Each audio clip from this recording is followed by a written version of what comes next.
Hey guys, this is Pimp here. I got another little trick for you guys. I heard about this channel on YouTube that has a lot of good analysis on it. You know, a lot of good points to be made. And fuck, I did it again. It's just Thorin's stupid YouTube channel. Right, this is episode 71 of Counterpoints. Guest for this episode, stuchiu, who, if you notice, he's still grinding out all the work. He's also apparently grinding all the fat out of the cells in his body. He's doing a pretty good job with that as well. He's gotten a lot smaller, if you look. He has. He's been working on it. He has. Holy shit. I didn't even notice that. Well, fucking done. You Not on bad. the Anders school of gym going and keto? Yeah, without the Instagram thing, but Yeah, Right. without the Instagram. Okay, without the clout chasing, yeah. without doing a thumbs up into a mirror once a day. yeah. Exactly. All I'm going to say is this, stuchiu, right? You might be thinking, it's nice of them. Congratulate me on my progress. All I'm going to say is this. On the last episode, we congratulated NateDOhDoubleG for becoming a known player, joining Heroic. We had a great discussion about what a valuable support role he plays in the team. And he was then immediately and unceremoniously cut like a bitch, quite frankly, just absolutely cocked. Daps levels of cockery. And himself had to do a Daps and sort of be like, well, fine by me, I guess, guys. Oh, golly, why doesn't things work out for good? Like, I don't get these people in the community. You know what, Moses? I kind of miss the old days where even if you were kicked for totally legit reasons, Kiyashima style, You just snap. you still act like a cunt when you get kicked and just be like, wow, fuck you guys. Like, I'm going to get revenge. My favourite ever, I'll tell everyone a quick story here because you might appreciate it. This is just a great example of the way it would work. So, one of the most famous North American Counter-Strike teams of all time is Team 3D. And one of the interesting things was their players came out of a team that had been successful already called Extreme 3. So you had Rambo, K-Sharp, Bullseye. These were the core of this amazing North American team who at the in the early days, basically, were always the ones compete with the Europeans and at the top of the scene. So when they made Team 3D, right, they thought to themselves, you've probably heard this formula before, take a bit of the new, take a bit of the old, make a new team. So what they did is they got these two up-and-coming players who, by the way, were really good at the time. Tobias and Jaden, they were called. And online, these guys were fucking amazing. They really were. Like, they actually did, by the way, later on turn out to be legit players and have land careers, etc. But when they picked these players up, like, online, this team was tearing it up and the hype was huge. Then they went to a CPL, and for context here, I think Summer the 02, worst... I think the worst any of these players who were in the X3 team had ever placed in their careers was like maybe they'd had like a 7th at one early tournament or something. And they came 17th at this LAN, right?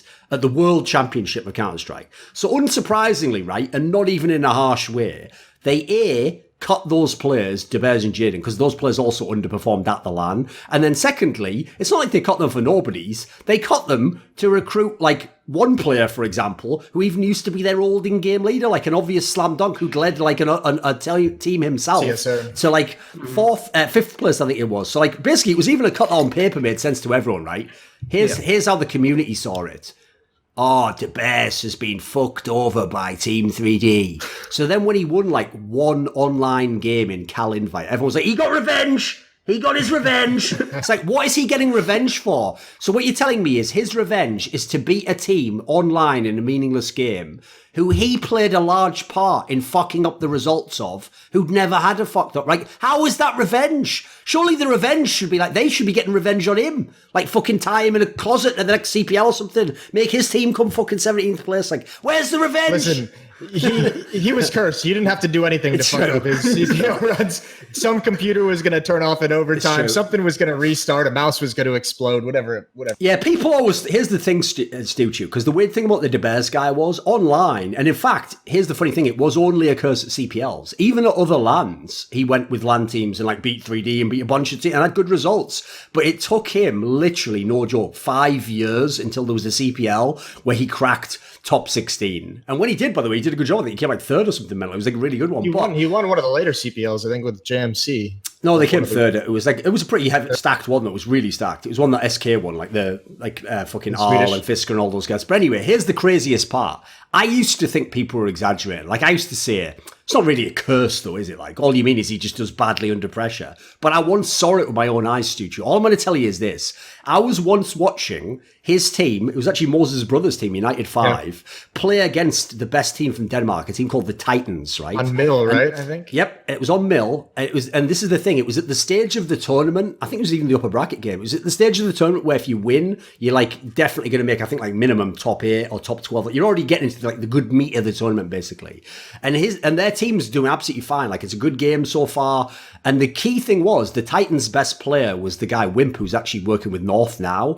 But at the time, he was like too young to play at CPLs. He was only 16 at the time, or 15 maybe even. At the time, you had to be 17 to play at CPL. So he could play at ESWC in Europe, but couldn't play at CPL. So here's the kicker, right? In this game, they have a chance to win, beat this big European team. I was watching this. I was stood behind them. And literally, the Bears is in like a 1v1. And his computer doesn't blue screen to death. It doesn't have an error in the game. It was a 2v1. There we go.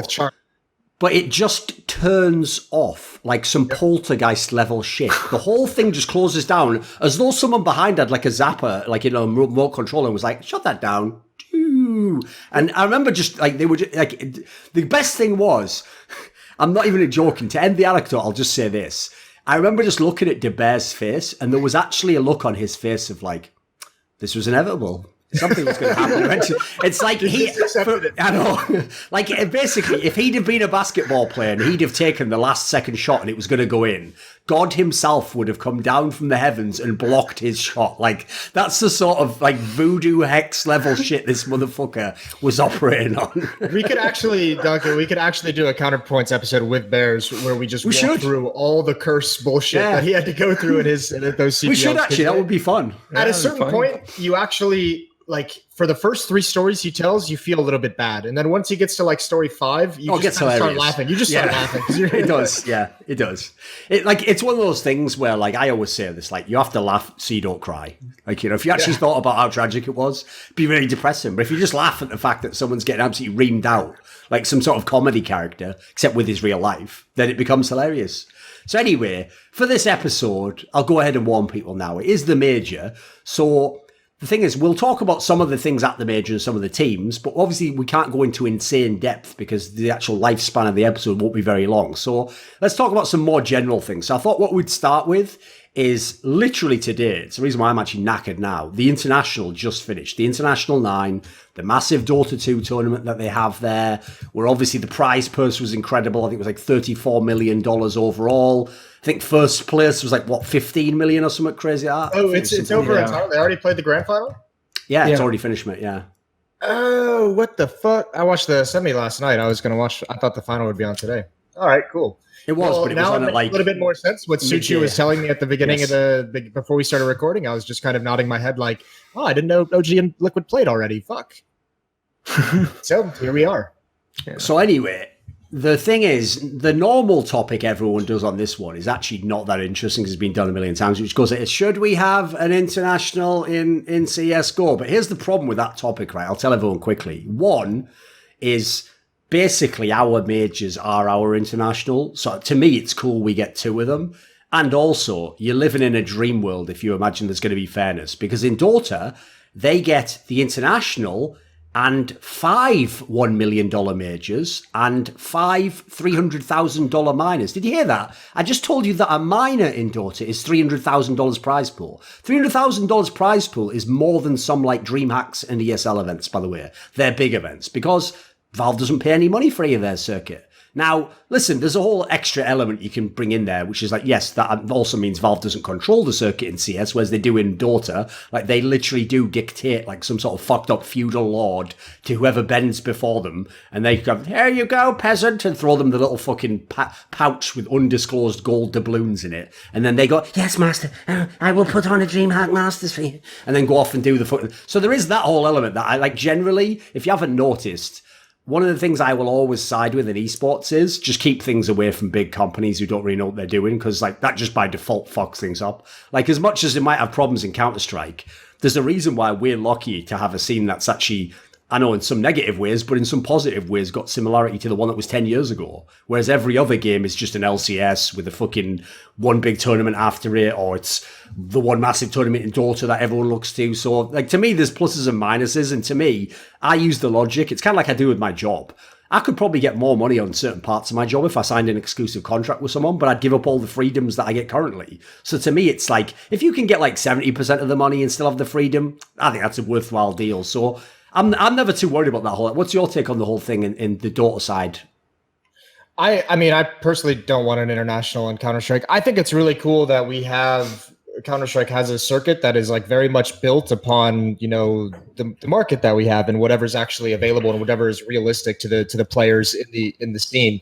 And because Counter-Strike's already gone through that thing where we had the one giant money bag benefactor of CGS, and then you see what happens when they pull out, right? If you commit so much to one thing. Yes. And obviously being the developer, it's safer. Like, I don't think Valve's ever going to pull away from Dota, but I do like the fact that Counter-Strike pretty much just kind of grows and builds as the companies can afford it, and it's a very natural way to grow the scene. So I think that's actually a much safer route, and I think if we were to have that level of developer control in the scene, I think it would look much, much different. So I really like this, that the scene is pretty much, I mean, if we're honest, it's pretty much directed by ESL's circuit and like how big their events are and their big events, and then the two majors, and then everything kind of filters in around that. And that's just ESL proving that they're the best organizer that we have. All right, Stuchiu, one thing I want to get your take on is, so obviously a lot of your work's centered around like the narrative element and like telling someone what an amazing match was and what the excitement element was, right? One thing that I'll give the international, I guess Worlds to some degree has it in League, it's just there's not as much cross-pollination to other games, is it does give you like this one flashpoint where you can just say, like I actually thought Shiva did a very clever thing on the finals broadcast where when she was setting up the final itself, she said at one point in time, like, welcome to all the people that tune in once a year at this time. Like, you know, we're happy to have you, blah, blah, blah. Like, in CS, I know there are a lot of people who watch the majors. If you just look at the viewing numbers versus the playing numbers, yeah, there's definitely a lot of people who don't play or maybe come from other games watch CS. But would it have more like hype around it if it had the one big event and there was like the one match you had to watch at the end of the year or whatever? You're talking about CS compared to TI? Yeah. If we had a TI instead of majors in that sense. I think it would, but the problem with that is there's so many detrimental after effects that I don't think it's actually worth it.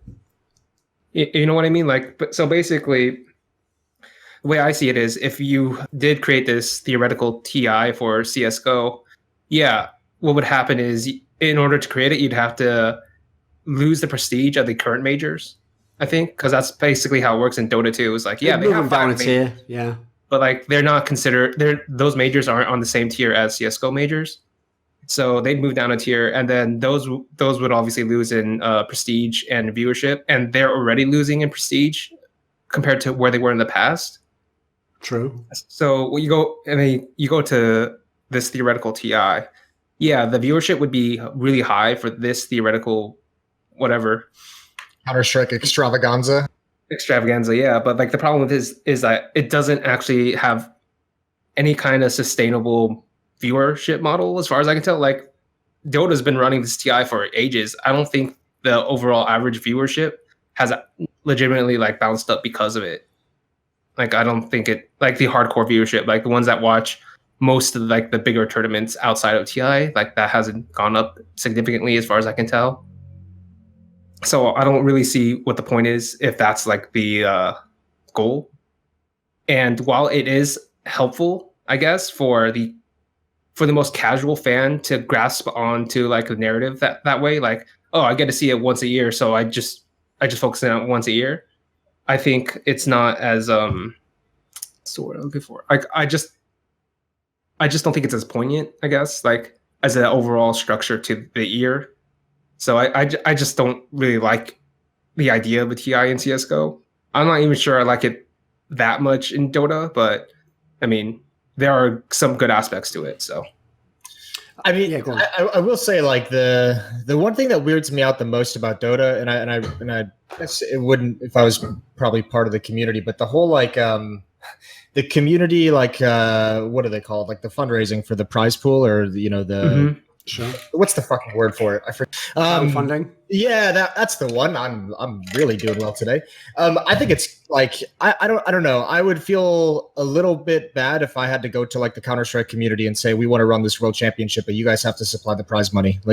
Yeah, they get things out of it, right? There's like the stretch goals and everything through that, but that's still like a massive amount of money that comes from the community to fund that. When in Counter-Strike, it's not really necessary. Like we know Counter-Strike's made so much money off skins and everything. Like we shouldn't have to go to our community and say we're going to put on this big world championship, but you guys are going to pay for it.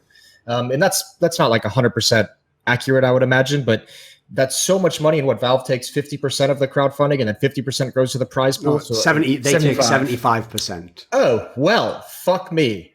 That's a lot of money. It's ridiculous. So the 32 million or whatever it is 25% of the crowdfunding. Yeah. So they're fucking rich. All right, I'm out. Well, yeah.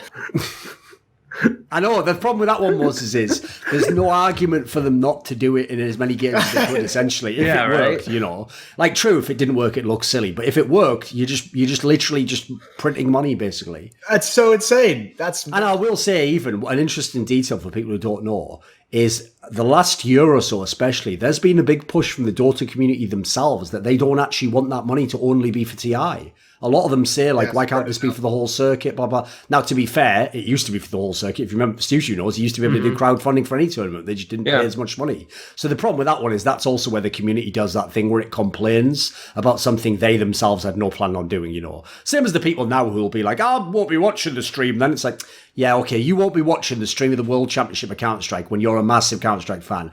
I'm going to go ahead and press X for doubt on this fucking video game, whatever it was, LA Noir or whatever. Like, just not even plausible position, is it? Also, for anyone who wonders about boycotts, I will never in my entire life believe in a gaming boycott. After that one, you might remember this, Moses, it was like, I think it was at least 10 years ago now, there was one where all the Call of Duty fans said they wouldn't buy the next Call of Duty. And they had all these online petitions where they had massive amounts of signatures.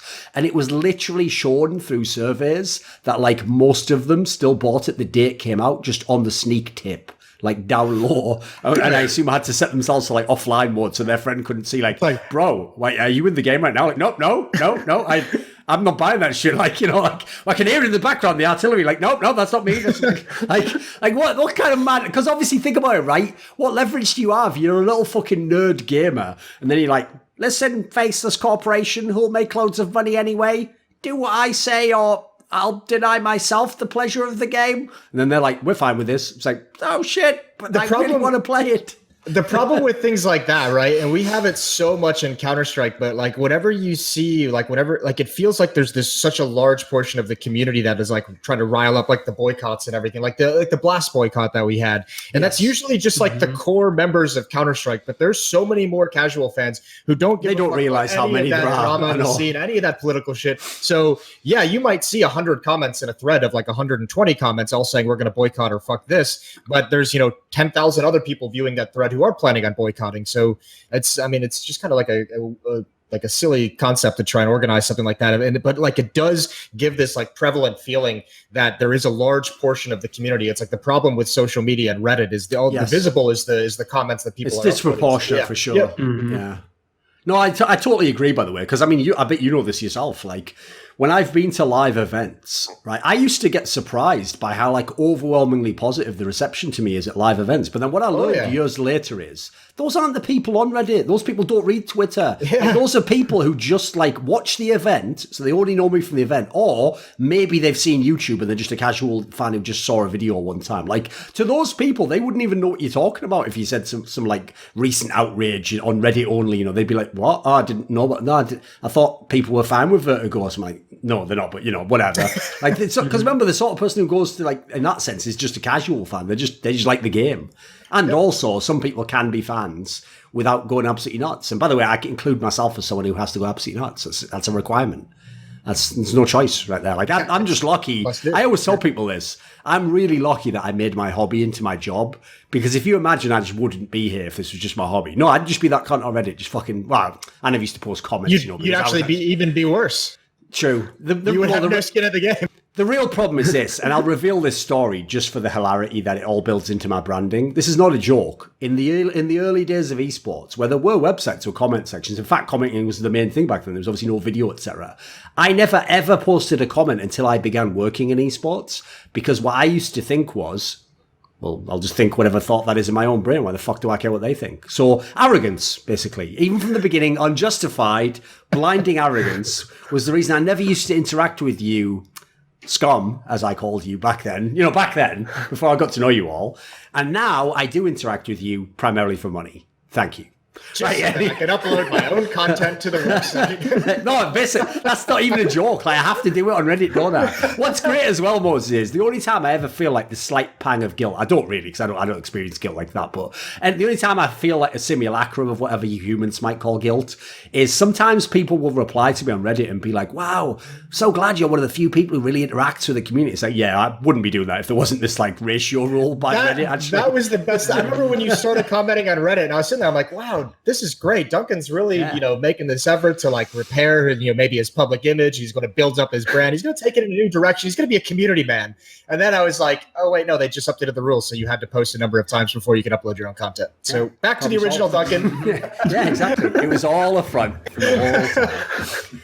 Actually, one other reason, by the way, as a selfish reason as to why I don't want to be an international, and this will sound weird, right? Because I guess this goes counter to one element of my personality, which is I do obviously love, like, I'm a massive elitist when it comes to tournaments. Like, I do consider majors more important than another tournament, and I do consider the biggest tournament more important than beating the same team at like CS Summit or something, And it's because, it's the moment and it's history. Like, that's the cool thing even about playing in like ESL Cologne. Mate, you could see, if you looked at Ziwoo's face when he walked out to play that semi-final against Astralis, you could see it was a fucking big deal. Like, this was different from when he played some tournament like a month before. So on the one hand, while I love that, and I obviously revere the concept of being great in those moments and overcoming stress and the mental fatigue and stuff, the problem I have is this. I hate games where they make it like that whole scenario happens once a year. So in League, it's Worlds, in Dota, it's TI. And the problem with it is,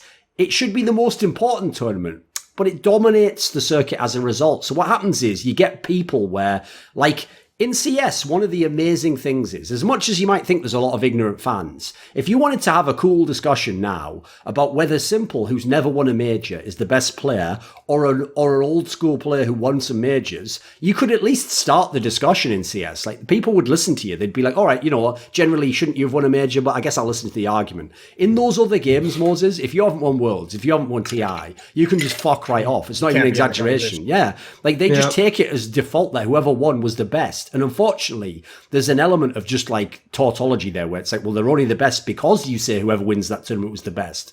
And so the selfish reason I have as to why I actually prefer not to have one big tournament is because if you're Astralis and you're the best for most of a year, you could still fuck up one of the majors, but you get two chances. So as long as you win one of them, you got your major in the end. And that's why if you look, I once did a list like this. You know what? Most of the players who were the truly great players in Chaolan do have a major. And the ones that don't, it's often good reason, like Nico and Guardian. Well, what do you expect? Look at the countries they're from. Simple. Haven't been many CIS squads who've had that much success deep in the major. There's like reasons as to why. Well, the problem is, it's not an exaggeration. If I took away that concept of like TI means everything, and I asked stuchiu to list his top 10 players of all time in Dota, I'm not even exaggerating. Like, maybe half the list doesn't have a TI. Yeah. Maybe half. And so that's not a problem. Like, I'm fine with us acknowledging, like, you didn't win the biggest tournament. Like, it's like not winning the Super Bowl. But like, put it this way. In the NFL, again, you can actually, it's a real discussion point. You're allowed to say you think Dan Marino was the best quarterback ever, even though he never won a Super Bowl. Because his stats are so insane, and in his era, he was like a revolution. You're allowed to do that. So my problem is just, I guess, part of it's kind of like younger fans. Like, unfortunately, there is a problem in the modern day where everyone is like caught, like somehow fans themselves got caught up in the like ring chaser hype. You see it in the NBA. It's the worst sport forever, where that's why they just stack super teams all day long in the NBA, because they've taught everyone, it doesn't matter if you're the fourth best player. If you win a ring, you're a champion. The other guy's a loser. It's like, to me, it's like, if I was dissing the guy who, like, if I diss like fucking Patrick Ewing, it's not that he didn't win a ring. It's that he didn't win a ring as the main guy, isn't it? Like, obviously he could have gone at the end of his career and been a bench player and won a fucking ring. That wouldn't count the same though, would it, in a way? So if you can see, it sounds counterintuitive because it sounds like I'm arguing against my own reverence of greatness, but I'm kind of arguing that I don't think people give enough credit to the people who don't win the one big tournament. Like, I think it skews it too much to be about who just held their nerve in the big tournament, you know? Yeah, I think that problem lessens as an industry. We get better at like telling the stories, right? As there's more content created in between big events, and I think that's the big issue that we have in Counter-Strike right now. Is there's so many events, even like middle tier, second tier events throughout the year, that we don't even have a chance to kind of tell those stories because there's so much Counter-Strike going on that if you want to watch CS, you're not going to, you know, a documentary piece or like a stylistic piece about a player, about a team, or about, 2 months in time for one team. But I think as we develop the structure a little bit more, that'll get better. I think my biggest problem is there's got to be some kind of middle ground. What was it? Was it OllieJ that put out the tweet that was like the second to last place team in the international makes this more money than the team that like wins the CSGO major? It was the other way around. What he said, I think, was something like, if you finished 9th, then you got as much as someone who came second in a CSGO major. Or maybe it was first. Like something mad like that. But it was obviously a mad contrast. Like, I see that the thing that weirds me out, because this is where I have a bit of a conflict, because I don't need to have a large amount of money for a tournament to feel prestigious and intense to me. Sure. However, I do think if you are going to have, a world championship for Counter-Strike and you do 2 of them a year, it is a bit unreasonable to have the 9th place team at the other game make just as much money as second place at our world championship. And in that sense, it's not that you need like $30 million for it to be prestigious or to give it, the feeling of like, this is the world championship, this is where the best players are. But you can't be like, there can't be that much of a disparity, right? Because then it just feels disrespectful, which I think is what a lot of the community, I think that's the feeling that most of the CS community who looks at the international has, is like, why is our game being disrespected? And it's not like we need to have this $30 million TI festival, once every year, but like, why are we getting just like kicked down the road? Why are we the stepchild? Right. I see where you're coming from. I think for me, like the bigger problem is I don't know if you guys remember this, but Sadokis tweeted something like he thought the ESL Grand Slam was more prestigious. I remember all of Sadokis tweets because they're amazing. Intel Grand Slam, but yeah. Oh, Intel Grand Slam, right. And I kind of agree with that in the sense that if you look at the way every tournament is built into building up TI, as in like every team gets points and then they qualify into TI. Whereas you look at the CSGO majors, they're not connected to any tournament outside of CSGO majors. Yes. As I've obviously bemoaned many times when it comes to like the invitation method, because there's one thing I do really get very jealous about the TI forever, is TI always had a system where getting to TI was based on what you did in the rest of the circuit. So back in the day, they used to just directly invite you if you won a big tournament, for example. And then later, when there was a million tournaments, they made it so now it's like a point circuit, kind of like Formula One or something, But obviously the problem in CS is, and I've made this point many times, and people never get it for some reason. Like they half get it, but even when I give them the most extreme examples, they don't see what I mean. The point is this, right? You remember I'll give you the best example of it. You remember after the Boston Major, because Astralis did really poorly, because that was the one where they put Device on the rifle, because he'd just come back from illness and pre-opt, and then they even lost to Cloud9 famously. They lost in the what's now called the New Legends stage, the top 16. And because they lost there and didn't go to the playoffs, they dropped down to what now is the first week of the major, but in the old days used to be the qualifier, right? Yeah. So that meant for the FaceIt major, they began in the first phase of the tournament. Now, here's what people don't think about. So, wait a minute. By the FaceIt major, they were clear number 1 team in the world. They'd won something like 3 of the last 6 events. They'd been in the final of like 5, like they were basically almost unbeatable. If you remember, it took like Na'Vi and North ridiculous shit to ever beat them, right? But that team would have literally been in position to go out last place in the major. Meanwhile, Quantum Bellator Fire, who finished top 8 of the previous major, at worst could have only come 16th. There's something wrong with that system there, boys. How could the clear number 1 in the scene start in a worse part of the tournament than the one who came like 8th, but as a fluke once? And the reason I give those 2 examples is because they're so egregious. Because if anyone remembers, Quantum Bellator Fire, I remember looking it up for research. I looked it up. What have they done in the time since that major? I'm not joking. I think they Yeah, might they have didn't only do been to like one CIS LAN. That's it, and it wasn't like a famous one. I think everything else was just online qualifiers or even just straight inactivity. And yet they got to come back next time and be like, right, oh, we started the phase after Astralis, did we? Cool, that's nice. It's like, what is this system? That's one of those like legacy rules that are, because I feel like that rule was fine when we had 3 majors a year, right? Because like you didn't have as much time between majors. Yes. Now that we only have 2 and they're usually spread out much more, it's obviously silly. And obviously the other big issue is the roster rules to change, because there's too many teams. Now it's NIP, MIBR, like 2 big ones that you don't even know who they're going to be. ENCE just changed a player after getting second place, or they announced they're going to change a player. So these roster rules need to be swapped, because it's no longer like the major is the point where everyone just looks at and they say we're going to make roster changes afterwards. Like collectively, everyone just agrees that, after the majors, when you see what you've got and what changes you want to make. Now it's like teams just can't wait that long. Like, MIBR, I think they're probably right in their assessment where, the major is very prestigious and we obviously want to win it, but it cannot be the focal point anymore. Like there's too many other big events that are around that where we need to make these roster changes right now so that we start having time to gear up for the second half of the year. Or we're already pretty deep into it, but the major just is not that focal point anymore in terms of rosters. So these roster rules are killing it as well. There's a lot of like really small issues with the major that I feel like are easily solvable. It's just no one except for Valve has the power to solve them, which is weird. And then that obviously ties into the infamous side angle, which is like, all I'll tell you is this, guys. Is in a lot of scenes, it's a common complaint people have where they say, like, if you talk about something to do with like an organizer or a team, they say, why don't you just go to them privately?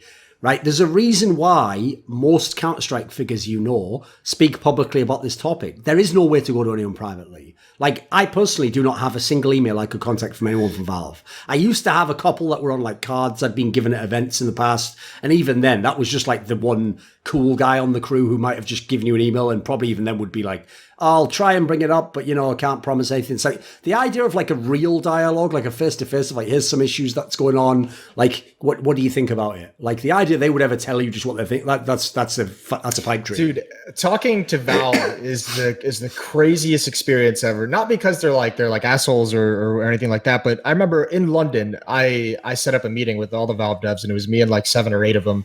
And I talked to them for like an hour and a half, 2 hours. I asked them a bunch of questions, grilled them. We just had chats about various things and things that I thought about certain aspects of the community and everything. And I remember leaving the meeting, and I just sent a message in the WhatsApp to all the other casters like, guys, this was sick. I just had like this 2-hour meeting with the Valve devs. It was great. I can't wait. I'll fill you in on everything they said. And then the guys are like, cool, let's do it. And then we sit down to have like a drink at the end of the day. Like, what did Valve say? And I just like start racking my brain. I'm like, I don't know. They actually didn't say anything. I actually don't remember anything memorable, but it felt good when I walked out of the room. Like everything was great. They said all the right things, but I don't remember anything that is actually important enough to like really share with you. But it is like this weird, they're very good. They're like magicians stuff. They're wizards. The problem I have is this, Moses. Like, if you actually talk to them, you understand instantly why none of these things are going to get resolved. Because it's like what we were saying earlier about like the few people on Reddit who are like the minority or whatever. It's like, to them, that's what we are when we complain about the competitive game. To them, Counter-Strike is a game that's a casual game that's played by loads of people. And then I know this doesn't make sense because to the rest of us, it's like our life is the eSports side. But to them, the eSports side is like a fun thing they help put on the side to help the community. It's like back in the day, the one thing that id Software used to do for Quake is put on QuakeCon every year. And what they used to do basically is pay for a massive tournament and BYOC, and you just bring your own PC and you play there because you're a fan of Quake. Now, that's obviously an awesome initiative. If you just made a game and then you just decide to do that every year, that's pretty cool. The problem is, in the modern day, like, even though it comes with a lot of baggage in other games I don't like, you just have an expectation that a game developer's supposed to be all over the esports side and they're supposed to know what's going on. Like when people critique Riot, they do the same thing, Moses. They're like, how do they not understand that this is a problem? It's like, they're a fucking game developer. Like they aren't on Reddit like us every day. They don't know the minutiae of like why even we might be upset about a certain topic, which is also unfortunately why the real solution is just get some sort. Like I've always said this, it doesn't have to be me. I don't have to have a way to contact Valve, but give us one person who does. Like give us like Fiflaren or fucking whoever it might be. Pick one person to be the commissioner, the community liaison, whatever you'd call it, and at least have it so like you could send things that guy's way, and then hopefully that person, because they'd know the lay of the land, would be like, let's leave this one for now, not worth fighting this battle. Oh, this one, I could maybe take them. Maybe they listen to this thing about the game. Make it reasonable, though. And I think that's the heart of the issue is because like I don't want this to sound like I don't want what we just said to like sound like we're bashing on the devs, or at least I'm not bashing on the devs. But they're game developers. Like they probably never expected that they would have to be organizing an entire year-long esports community. Like that's not what they went to school for. That's not what they studied for or trained for. They just want to develop the game. This is what I would imagine. So yeah, that one community liaison or that one commissioner, so to speak, or someone who has the ear of esports that can actually talk with them and be with them on a daily basis and hear from the players would be sick. But again, I don't know if I can necessarily even fault them for not ever hiring someone like that. Like that doesn't necessarily bother me either. Like at this point, I'm just fine with the hands-off approach. You wish you'd get a little bit more, but I think there's so many positives that go into the hands-off approach that we don't even really understand, or like that we can't even we wouldn't even recognize until it was taken away if they were more hands-on, you know? Stuchiu, let's actually talk about some Counter-Strike, mate. So what about this? I've got a question for you. We should do we're going to do a little intervention here, okay? And it's here's the key thing, surprise intervention of the best kind, because I don't know yet whether it's an intervention for me or Moses. So let's find out. This is the question, Stuchiu. As of today, if I could take all the nameplates off the players and the teams, and you just had to look at them in the server playing today, would you actually say Astralis wins the major? No, they don't win the major. Right, it's an intervention for Moses, right? Welcome to your intervention, Moses. It's a shame that Pimp couldn't be here. Yeah. But then again, because by the way, Pimp has it the worst of everyone. Like, he's at the point now where he's the opposite of Anders. He got on the Astralis train way too late. I know, exactly. That's the weirdest thing, isn't it? It's like, dude, you had so many years you could have been on this motherfucker. Like, why now are you going all in on it? No, but I know what that's like because. Okay, this is going to be tough to get out because Duncan's going to give me some shit. But when you are an analyst of someone from like a specific region and you are expected to align yourself with that region, like for me, remember Duncan, when I came in and started analyzing, I was really, really harsh on NA teams. And the only time it switched was in like 2016 when everyone was just jumping on NA teams. And I was just like, this is so exhausting, just shitting on NA teams and players all day long. So I'll be positive. I'll at least try to identify some good things. And that's when the moniker of like the whole, like you always just support the NA teams comes out. And I'm sure I'll get a bunch of people tweeting me that they don't believe that's true, but whatever. But it is hard when you are an analyst from that region and you're trying to be realistic because you want to be supportive, but you also want to be realistic so you don't seem biased. And then you kind of start to realize a little bit late that this team has made great strides or great improvements. And it's happened a couple of times, and obviously it's tough. So I feel for Pimp, and I know Chad's experienced the same thing with Australia as well. So I mean, it's just one of those tough things. Oh, I will acknowledge, like, to be fair, the side I don't see typically is I don't know what the Danish community will do to Pimp, because I actually saw at ESL Cologne, I won't say who, but there was someone Danish trying to go back and forward to Pimp, trying to say Pimp was the one biased against Astralis. And I remember sitting there just going like, what world do you come from? Like, the fuck? So anyway, you're right. I guess the expectation if you're Danish is like, well, unless they're blatantly not going to win, why would you pick against them? It's like if they have a chance, even, you should be nurturing that and encouraging that, or even maybe in their mind they even think he's supposed to rep Denmark there and be like, showing why we're the best and there's the reasons. It's always the weirdest thing because like I know I've spent entire tournaments predicting against like that, even the Boston Major, since we just talked about it. I predicted against Cloud9 the whole thing because they looked like hell for the majority of it. And then when they got to the finals and I predicted them to win a map, it was just like, oh, you're just a fucking NA fanboy. And I'm like, I just predicted against them 10 times. What the fuck do you want from me? You just can't win. So. Because one thing I want to ask was this, Stuchiu. Like, I want to get your take first. I don't want to like poison the well on this one or whatever. But like, who is Astralis to you right now? Astralis is, let's see, I think the only map where they have like, I don't know, 89% of their original strength. We're talking about like the Astralis era strength is Inferno. Everything else has fallen off, and and what's worse is like I look at their team play, I look at their tactics, and I look at their individual skill. I don't think there's a huge problem with their tactics beyond the fact that they're no longer leading the meta, so to say. But even then, if you just look at it individually, or you look at it in the macro sense, as in like how they build the rounds upon each other, there isn't really a problem. So the way I see it is they've just like they kind of screwed themselves over by not continuing to be in form. But even if they had, maybe they would have dropped off anyway. It's hard to say. And everybody else has kind of like, some teams have like closed the gap. Liquid has like obviously destroyed it. And there are a few reasons why I think Liquid beats them now, but that's a different tangent. But basically the way I think of Astralis is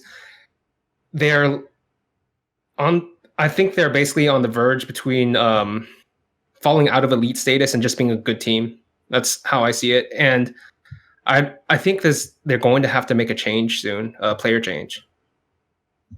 See, Moses, this might be an intervention, mate. Because here's the thing. Where I agree with Stuchiu on that is, because I've been thinking about this topic a lot recently, and even watching some of their games that they played at the summer tournaments. The real problem is this. Because, like he says there, the real what if that we can never know is, for all we know, even if they'd kept playing, maybe, like, listen, I doubt they would have had a sharper drop, but maybe they would have gone to where they are now. Maybe they'd be like the third or fourth best team or something, right? Now, that could have happened anyway, because it happens to every great team eventually who's dominant. It just tends to be the case, right? But I'll also throw in as well, another problem with us not seeing that happen naturally is, even I buy into the narrative that it's because they took the break. And so the logic that they took the break implies, well, if you just get rid of the effects of the break, you'll be back, right? You'll be at the top again. And you'll get your form back. And the problem is, like, that sort of was happening. Like, you look tournament to tournament, they were getting a bit better. But even then, they never were hitting that, like, peak form, that incredible Astralis that, like, just felt unbeatable. And I even think, actually, there's an interesting angle to that I'll bring up, which goes like this.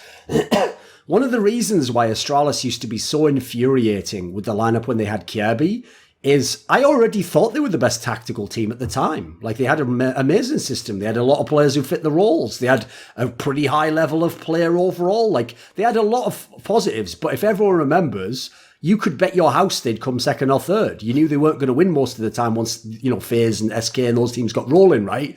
So one of the reasons why, unfortunately, and this is why I actually, personally, I've got to tell you, I never predicted there would be I thought there would be an Astralis era where it was like that team and they'd be number one for 4 or 5 months. I never thought there would be an Astralis era like as long as it lasted and the way they dominated. And the reason why is I actually had come to the conclusion that I didn't think tactically I didn't think having the best tactics was the best quality to have in the game. Like, if you look at most of the great teams in history, they tend to win with like more of like a loose to semi-loose style, because it then gives your players, if your players are fucking geniuses like Flusher and Olaf Meister and Get Right and Forrest and Snacks, and it gives these guys the room to make the plays. They call the play. It's like in the modern day in the NFL, a lot of the quarterbacks who are brilliant quarterbacks, they call their own plays. They don't do all the plays from the guy coming in the headset. So the problem goes like this. If you want to run like a tactical system, tactical systems look OP because with bad and middling teams, they make them amazing. Like, if you give MSL a team of players who here's the analogy. If you give Exist like the 10th to 15th best players in Sweden, and you give MSL the 10th to 15th best players in Denmark, I'll take MSL's team to do better there. I think he'll get a structure in place. He'll make up some of the gap of what the problems are with the better team. He'll find the right maps to work on and veto, all the basics of the fundamentals. The problem is this. If you go to the other end of the scene, the top end of the bracket, if we're talking top 5 teams in the world, I think typically you just win more in CSGO for some reason with a Fnatic style team that does defaults and then the geniuses make all their great players, as opposed to like, here's the strat, how we're going to run it. You've got to hit this flash. I've got to hit this timing. Because there's like 10 times more things can go wrong bizarrely. It might sound counterintuitive in the strat aspect. And you can be predicted, like one of the reasons why you can never predict Virtus Pro or Flusher is they don't know what the fuck they're going to do. They're going to make it up on the spot.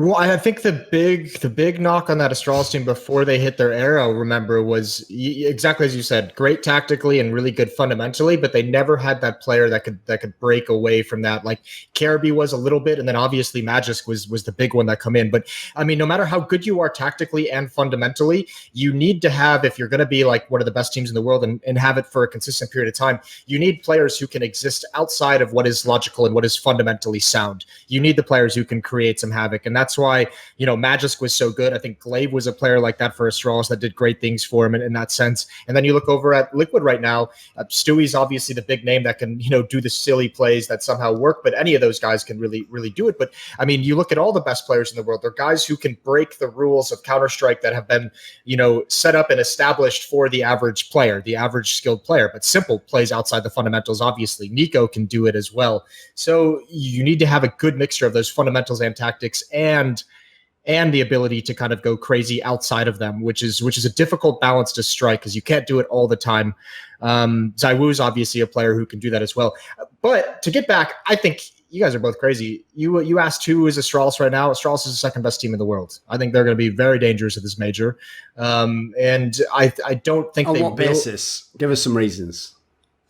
I don't think that they have dropped off nearly as far as people think they have. And also, I mean, a lot of this is going to be because we haven't my own just personal feelings. But I mean, I think if you look at the teams around them at the moment, there's such massive critical flaws. Like Vitality, like, you know, after their little spurt earlier in the year, starting to get exposed for the fact that they are heavily reliant on ZywOo.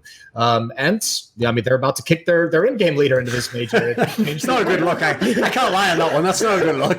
Navi, I mean, they have the same issue as Vitality, maybe a little bit better off, but we're still going to see where Boomich is at, but they still rely way too much on Simple, and Electronic and Flamey are very inconsistent in how they step up around it. And RG is unproven. FaZe is fucking, I don't know, they're crippled. They're like old age. They're like, they've got like, I don't know. They're on life support, essentially. Someone needs to take them out behind the fucking old woodshed and just get over. Yeah, old Yeller, baby. Get to the end of it. G2, I don't think is anything special. Furia, who's ranked number 9 right now, they're already eliminated. Already out. So we can end the Furia hype finally. Thank God. Mousesports is going to have a big jump. I think they're going to be a dangerous team. They look legit. Yeah. I don't see any team outside of Liquid that I don't see any team that could take the second place away from Astralis, because they obviously dropped off from where they were dominant, but they are still going to be a very good team. And I think for them to get to prove that they are the second best team, it's not much. They just have to be sharp individually because they still have all the other stuff. And where they seem to have dropped off the most is just individual players not hitting the same levels, which you can't expect them to every single time.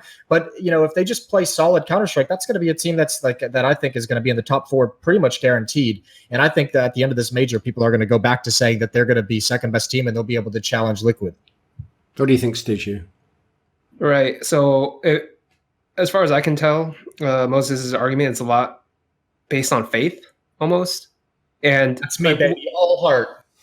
Yeah, right. And what I mean by faith is like the crux of this argument is their individual skill has to peak, right? And I look at this team, I say, okay, who's their best player? Tobias. I still think he's pretty close to where he was, all things considered. So fine, I'll give you Tobias. Magisk, he's not as good as he was, but he's still pretty good. And then I can't say the same for the other 3. Zipnix isn't literally winning every clutch. Glaive isn't that impactful in-game leader, fragger. Dupree has fallen off, and even when the odd clan reverted, like I thought maybe at that point Glaive and Dupree could come back, but they didn't, right?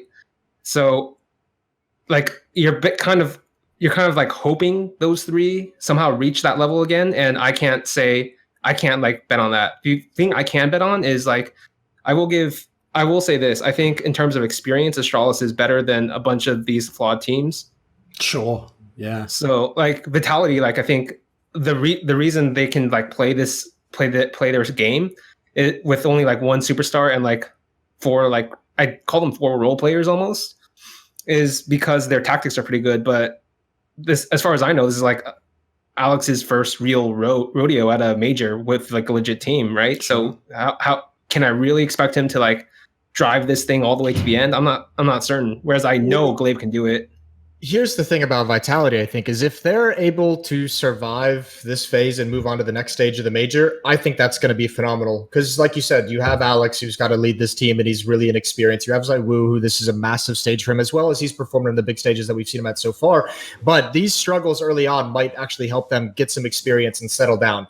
If they can overcome, losses to Simon? Can we say Simon? I think it should be Simon, personally. Come on. Yeah, Simon. Okay. Not least because, in case anyone was unaware, we have Trace Stunner on these desks. For the love of God, please don't call this team Seaman. He would already have gone that route anyway, even if it was called Simon. So give me a fucking break. Don't actually call the team Seaman and then allow him to repeatedly make jokes of like, someone's choking on. Yeah, we get it. Yeah, Trace, we get this one, mate. Like, I love your style generally, but I'm getting this one. Please, let's just drop this. Let's drop this Seaman. Get over it. Somebody needs to talk to them about branding, but yeah, okay. So Simon B Vitality, and obviously Vitality lost to Dream Eaters as well. So if they survive, I mean, my joke obviously is I hope they make a super org of Dream Eaters and Seaman. Yeah, I know. You can imagine what the name would be. Yeah, There we go. There we go. I was like, why is it right there just staring me in the face? Thank you, Doug. I know.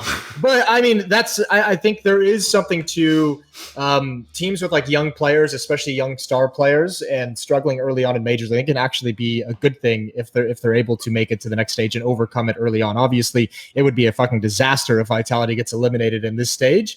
But the struggles can still turn out, I think, and be a net positive for them moving forward if they make it through. I think my problem with the Astralis angle is, I've made this point before. I don't think people realize actually. There's no team that ever kept all the same players and went back to like clear number one. Like Virtus.pro sort of did, but even then they were never really like a true world number one. Because never stayed there. They wouldn't win the major each time. For example, they'd just be like consistent. It was like they got the ranking by consistency, basically.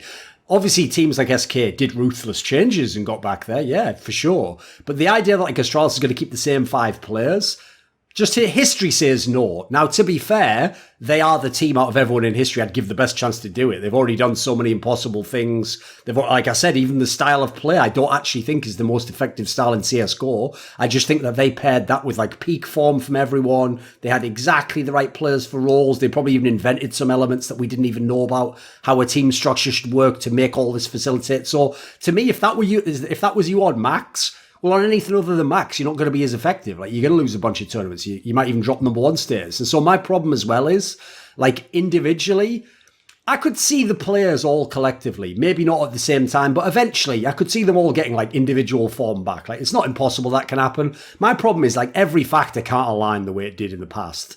Like, one factor that I think is very apparent over the last few months is the worst thing that ever happened to this team was that loss that they had to Furia, because when they lost that series to Furia, there are a lot of teams in this scene who looked and were like, well, listen, we don't think Furia is going to be the next best team. So if they can beat this team and they can beat them on Nuke as well, fuck, we can all do it. Like, even though you weren't literally thinking you were going to, suddenly it became a possibility. Whereas, like, everyone remembers towards the end of, like, the Nuke dominance where they had that streak. By the end, it was almost like a joke. Like, even if you won 9 T rounds, you thought, they'll probably still fucking beat us anyway. Like, they really did have the aura, like the impenetrable aura where you just feel like it's like a final boss. It's like, unless I know exactly the sequence to beat the guy, I lose, right? He's invulnerable. Whereas, like, even if they get everything else back, which is not a given, but, some of it could happen. If they get everything else back, that doesn't come back, unfortunately. I don't think you can, like, recreate that once people have beaten you already, Like, you can already see with Liquid, it was a big deal to get that win over them, and now they've got the win. For sure, they're going to say they're the best, and they're going to beat you every time. Whereas before, like, that was the part I found interesting. So people love to say Stewie 2K talks shit, but as I mentioned on the episode, after he beat Astralis with this Liquid squad at that EPL, he himself even said, like, that doesn't necessarily make us the number 1 team. Now, he didn't mean, like, number 1 ranked, because obviously number 1 ranking they would run away with. He just meant in his mind, like, maybe we have to do it again to prove it, like, to really know for ourselves that we're better, which is, like, a legit mentality to have, but obviously that favours Astralis if you can make people believe that, and I don't think as many teams believe that now, personally. No, but there's not. But I still think Astralis is going to be just fine. I have a real issue, and we've discussed this in Counterpoints before. I have a real issue with the fact that we just like anointed them like one of the best, probably the best Counter-Strike team that we've ever seen in that era they had last year with some of the best players. And then just strip everything away from them at the first sign of trouble. I don't think you can anoint 5 players and Zonic as the coach as the best team to ever be created in CS, and then in the span of 3 months be like, yeah, they're fucking useless nowadays. Like, we can't have that big of a fucking drop off. Like, it's not possible in my mind. I think we're going to see a great resurgence out of Astralis this event. I hope so. Yeah. My problem is this, Moses. As always, I will always have this problem. People really think that all of my predictions are just what I want to happen, which is hilarious if you know some of the times I have to go against the teams I fucking like, which is very... Like, for example, I think people should probably know, if they know anything about Counter-Strike, Kenny S is one of my favourite players of all time. I will be picking heavily against G2 in most phases of this major, even if they make it through, like, because they're not a good team in the sense of, like, they shouldn't go far. But the problem is this... I would love it if Astralis became the best team again. In fact, my dream would be that they actually got back to peak level and just went head-to-head with Team Liquid. I think that would be the most baller rivalry to have. 2 peak teams who both are like era-level teams just go and clash in every tournament. That would be fucking amazing. The problem is, just because I want that to happen doesn't mean it's going to happen. And by the way, especially with this Astralis core, fuck saying what I want to happen. I tried that for a few majors back in the day. Didn't work out. You know what? It turned out I was the only one who thought... That was the worst thing ever, by the way, I will say as well. I would sometimes talk to these guys afterwards and they'd be like, yeah, kind of felt like we were going to lose. I was like, why are you telling me that now? I picked you to win, you motherfucker. You didn't even believe it yourself. I know, exactly. Give me a clue or something, for fuck's sake. I'm supposed to believe you all think you can win. What is this? Yeah, those were wild times. You were like the first Danish CS fan, I think, probably. Me and Anders, Anders obviously had his own obvious reason to be biased, yeah. But no, what people forget is, I think I won't say for certain on this one because I don't want to misspeak in case like I saw a tweet and I copied it or something, but I think I might have been the one who invented the joke like Danish CS is a hell of a drug. I think you did. I think it was on, I don't think it was a tweet though, I think it was on a it was on a broadcast, wasn't it? I think it could be, because I know I used to not only apply it to Astralis, but obviously when not. I've always attributed it to you, so if that makes you feel better. I think it was. Mm-hmm. I just don't want to say on that one because I'm not 100% like because the problem with that sort of thing is when it becomes a meme, believe it or not, you yourself forget, like, was I just joining the meme or did I make that up? So it's always hard to remember. But the whole reason why that joke worked, it doesn't work anymore now. Like, I know everyone kept saying it when Astralis was the dominant team. Like, actually doesn't make any sense at all to be like, that's the hell of a drug. They're just the best team, mate. But it worked. The reason why it worked before is because the reason it was like a drug is it would make you feel just good enough that you were like, oh, I love this. This is brilliant. And then you would make the ridiculous prediction, like they're going to win this tournament. And then they would just lose in heartbreak fashion. And you were like, but here's the problem. The reason it was a drug is because if it was a different team, I mean, people have seen it before. If I go in on a team and then they completely betray me, I'll be the most spiteful cunt against that team next tournament. But the problem with this, because it was a drug, we couldn't give up. We had to keep believing. No, next time's going to be the time. I told Moses this story before. It's like, if you think it's bad to lose 7 times in a row, picking a team that you want to win that doesn't, I'll tell you the worst feeling is when you bail on the 7th time and the 8th time they win it all. That's the worst feeling you could ever have in your life. I can tell you right now. I'd rather be wrong 8 times in a row than have that happen to me. And then all their fans even be like me, be like, congrats for finally doing it. And they're all like, fuck you. You said we'd lose this time. Like, no, I was here originally. Like, that's the worst feeling ever. When you hop off the hype train and it actually goes over the finish line. You thought it was going off a cliff. It's going over the finish line, though. And then, obviously, when they win, they're even like, and we'd like to thank everyone that believed in us. And they're like, fuck you guys. Yeah, I know. You're like, wait, but I did it in the last 6 please. Yeah. So anyway, Steve Jobs, whatever this Apple II that you've got coming out, I'm selling my stock. I don't need it. Yeah. You know, it's like that sort of shit, isn't it? Like, brilliant sound. Does anyone have any faith in FaZe at this event? Is there any left? Here's my problem, is I've been saying the same story for the last 2 majors, and people again think I'm just hating. I wish FaZe was a brilliant team. I think some of the players in the team are... But the problem is, they're a team that has no reason to be good right now. But inexplicably at the majors, they always sneak in that fucking legend spot. And that is and I've said this the last 2 times, it's the worst thing that could happen to them. Dude, if they'd have failed at either of the last two, they would have been way more like incentivized to make a big move. Like, there would have been like for example, I think Nico personally would have left already, maybe if they'd have had the big failure, or he would have gotten someone big come through. Like he would have just made it happen. Like it's apparently going to happen anyway now, but I do feel like if they get away with it one more time, first of all, it sends a terrible message to the rest of the scene that you really can just have sort of a lackluster roster and just fluke it at the majors every time. Dude, I think if the roster change that you're talking about, because they're obviously going to target Coldzera, like it's obvious, right? Mm-hmm. Like I don't even know if that's a good move. I think they're just going to wreck themselves. I'll watch it. I want to see it. I will too, but only out of perverse sort of like novelty, put it that way. Like who they gonna? No matter who you change in that team, you still have like at least 2 star players in the roster who haven't been performing, and still Neo unproven as an in-game leader. I wish FaZe was good, but I don't see a way out of this. Like they've actually gone to the point as well where like we've seen a couple teams do it when they're sliding down out of their ranking into some kind of a hole where all of a sudden you're no longer an attractive team for people to want to go to. Like, I mean, Nip's the most classic example, right? Yeah, like Nip is one. Until the very last moment. Cloud9 as well. Yeah, I like it's just like who's going to want to go into that roster and fill in for that team? Like, you know, with Nico and with Neo and Olaf and Yanko, I want that team to win. I love all those guys. I want them to have all the success in the world. I just don't see how it's going to happen.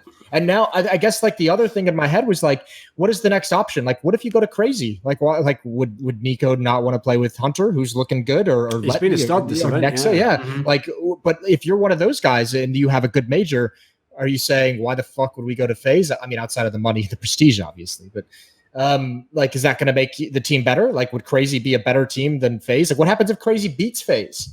Which isn't out of the realm of possibility. So I think there's so many landmines at the moment around FaZe as an organization that this is going to be this major is make or break. I'm going to say something that might blow your mind here, and I don't think anyone will believe me. You'll all think I'm exaggerating, but I actually do think this is true. I won't say I haven't had any conversations that confirm this, whether it's pure speculation. I actually don't think Nico would want to play with Hunter. I actually think Nico. This might sound fucked up. Here's the analogy I'd give. It's like the guy who did grow up in the projects and then he gets out and he becomes whatever, basketball star, rap star, some big time gig, right? But he's the guy who looks down on his past in the projects. He doesn't want to fucking hang around with those people anymore. Like he's not going back to where he used to kick it. He's with all the Hollywood people now. Like. He's the Holden of today. Yeah. So basically the problem is I actually think to Nico, he would be like, well, why should I bring you to my team? Get on my level, like work your own way up like I did. And also, let's face it, one thing I'll say that I actually like about Nico is I do believe he has a killer instinct where he wants to win. Like, I think that's why he wants Coldzera. Because in Nico's mind, he's like, well, who's the motherfucker who stopped me winning half the championships? What, Coldzera? Get him in there. Like, if the two of us play together, of course we're going to win everything. So, as fucked up as it, like, I'll give you an analogy. This is, like, obviously if you're Hunter, you're like, come on, bro, like, we're blood. You know, I'm pretty good at the game as well. Like, give me a chance. Like, just give me a little leg up and I'll be as good. And Nico's like, nah, I don't know about that. I'll give you an analogy. I once went and stayed. This isn't even that long ago. It's not when I used to live with him years ago. I went to see Nato again in, like, I think 2011. I went to Finland. And when I was there, for some reason, him, Lurpus, and a few of like their ex-teammates from 1.6 decided to put together a mixed team and go to like a local LAN. And at the local LAN, there was like a decent Finnish team at the time. It was like an okay team. And they needed like a fifth player for this lineup. And so they were like going through all their old contacts, like trying to find some old player who'd be willing to play. And obviously I was just sat there the whole time like, you know, I have kind of played Counter-Strike my whole life. And they were like, yeah, but who could we invite though? And I was like, I'm here. And they were just like, yeah, but do you think that that old guy from that team 5 years ago would play? And I was like, don't know, is he available? You know, I'm just saying to take people who are available. And all I'm going to tell you is, spoiler, they never at any point in time considered me, never asked me. I didn't obviously just say invite me because it'd be more awkward if they were like, but we don't want to. So that's what I'm saying basically is I don't think Hunter comes to him like, hey, can I join the team? And he's just like, it's going to be a bit harsh when your own cousin like blocks you and removes you on Steam Friends without saying anything.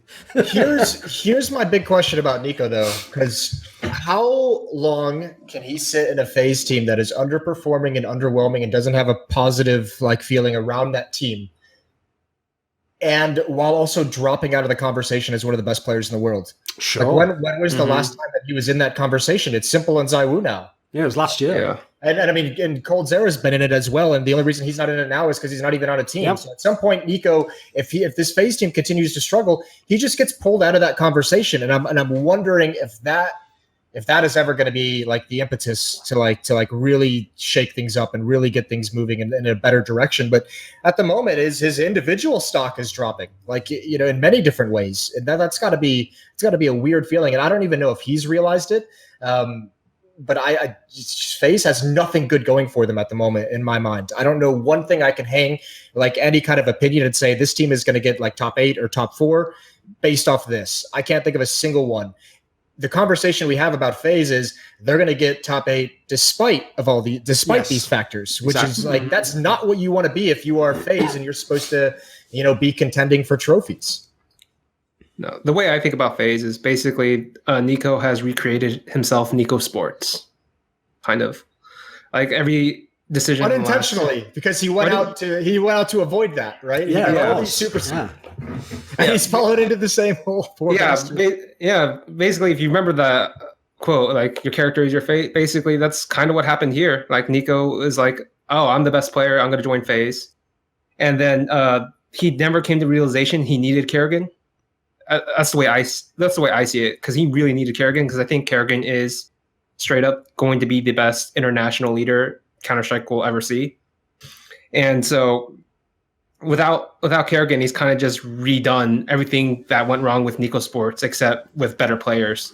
And so the disastrous results haven't come in yet, but they're getting there. They're slowly dropping off, and he's going to keep making the same roster changes, the same leadership changes that he made in Mouse Sports that inevitably collapsed that team. That's going to collapse this team. It's actually a concern I have about CSGO generally. Like I already pointed out earlier, typically it feels like the super tactical, old school style doesn't really seem like it actually even is as effective, quite frankly, if you look in the game. It just is on different levels of the game. Well, one of the problems I have in that regard is a lot of the star players. I mean, Richard made this piece, I think it was last year, where his premise was that the value of an IGL has just gone down and down and down and down. Like if you look at who the existence is, the GodBs, the Pronaxes, people just don't give a fuck about these if they're at the top level. Meanwhile, the star players' value never goes down. To this day, Guardian could join half the teams and people would give him a chance, So the problem is top players themselves don't really respect IGLs as much because they all think of the game almost as though it's some hyper FPL where they're all going to make the individual players that win the game. And the problem is they're not entirely wrong. Think about if you're Olofmeister and the Fnatic guys. Well, you let Pronax leave your team and he still won 6 tournaments without him. So you're thinking, well, we didn't need that guy. He did a good job in some ways. And I'll tell you what problem some star players have.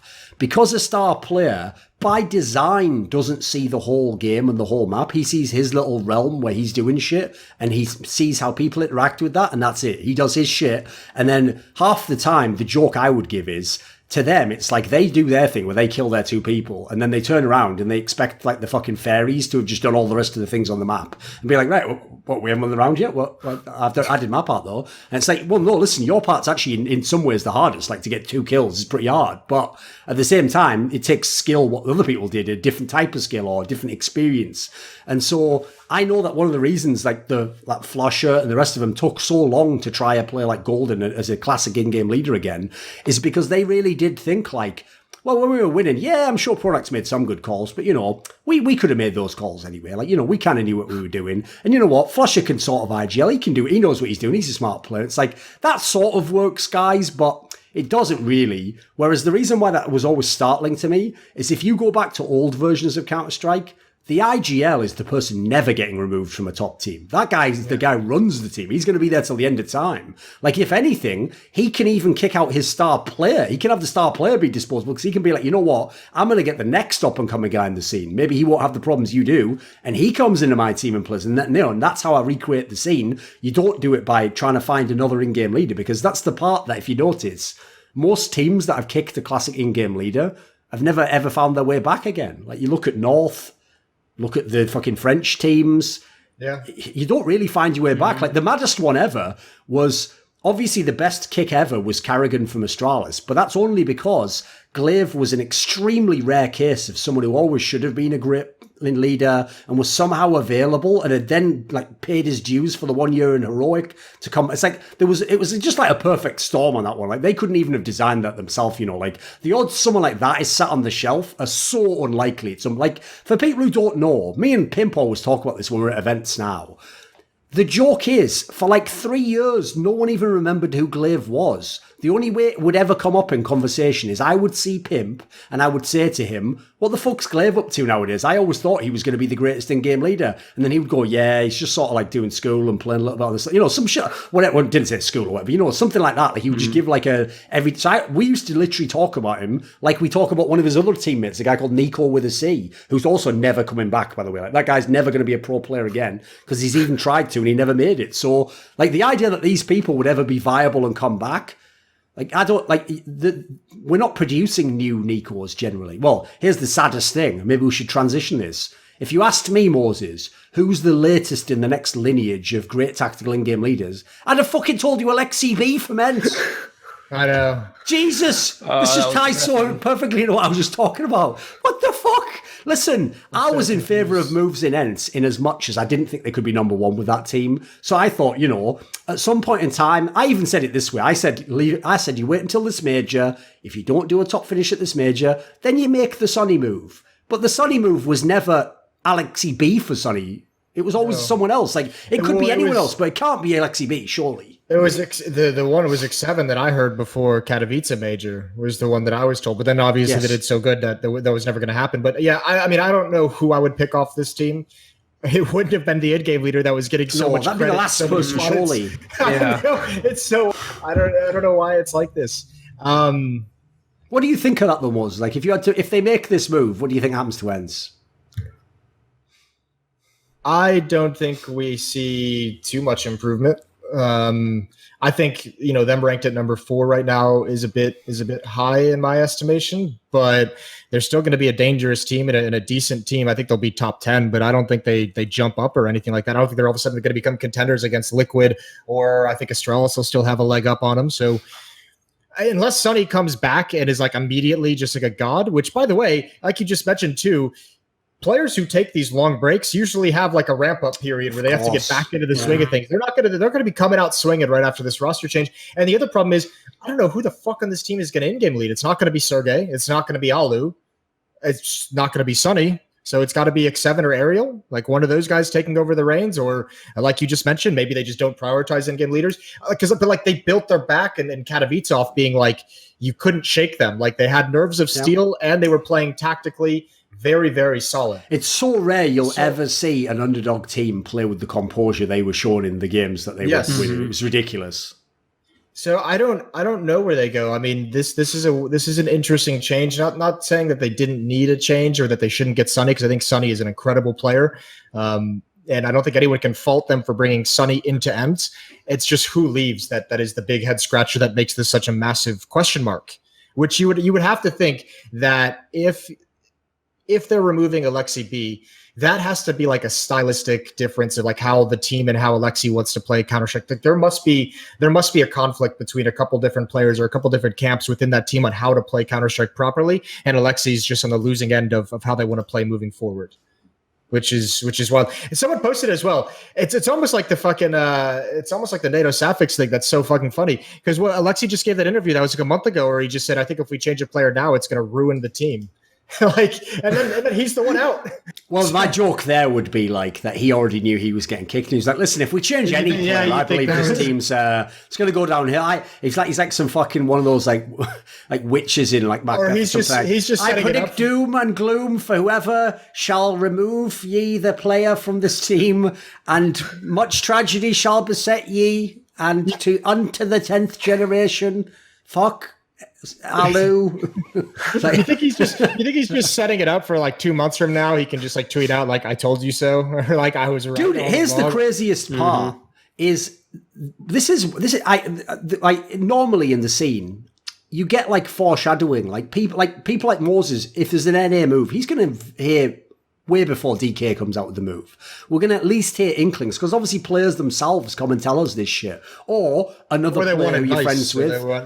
There's also that. Sometimes they actually just, they want to just run it by you before they make the move. Like, what do you think if I join this team? That's why my favourite one of all time was people telling me that like a certain player wasn't going to go and join a really weird team for them, because when they were telling me, that's nonsense, he'll never do that, he was telling me that himself directly. So like, I'm going to go ahead and trust that as my source over you, random person on Reddit. But anyway, the point I was going to get to is, in this scenario, I not only heard zero inklings of the idea LXCB would be caught, but even when I first heard the story, I completely misunderstood it. Because when I first heard the story, I thought the story was LXCB is going to be bought by another team. Like, he's going to fucking NIP, or he's going to this new Cold Zero and Eco team. And that's the idea, was they've looked at him and thought, yeah, he is a brilliant leader, but you know what? ENCE isn't the biggest org. How about we just pay you twice as much salary? Come join us. And then he comes over. That's a move where it's like, no one can really be sad, because ENCE has to be like, well, it's a bigger org, we get it, you know. He can be like, listen guys, it was great, but I want to move on with my career.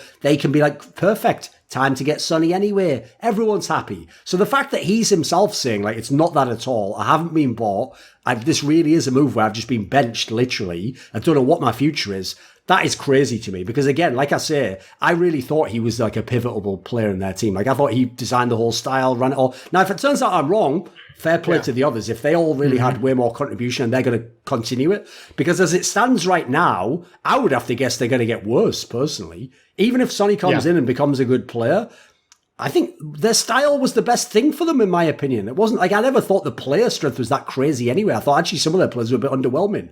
They're one of those teams where, this is why their fans used to think I hated them. I thought they succeeded in spite of some of the players. Like, they had players whose firepower was okay, but they just outperformed that level. Like, that's a compliment from me, believe it or not. I think ENCE is almost a little bit unlucky in a situation where Sonny is such a good player to have, being like, you know, being finished and that you can bring into this team. Not like this team was doing bad, like that they had to like panic. Obviously, Cologne was an aberration, like 13th to 16th, obviously last place. You never want to see that, but second in Chicago, second in Dallas, first in Madrid. Like, you had a rough summit, but like, this is a young team that hadn't shown anything before February/March of this year.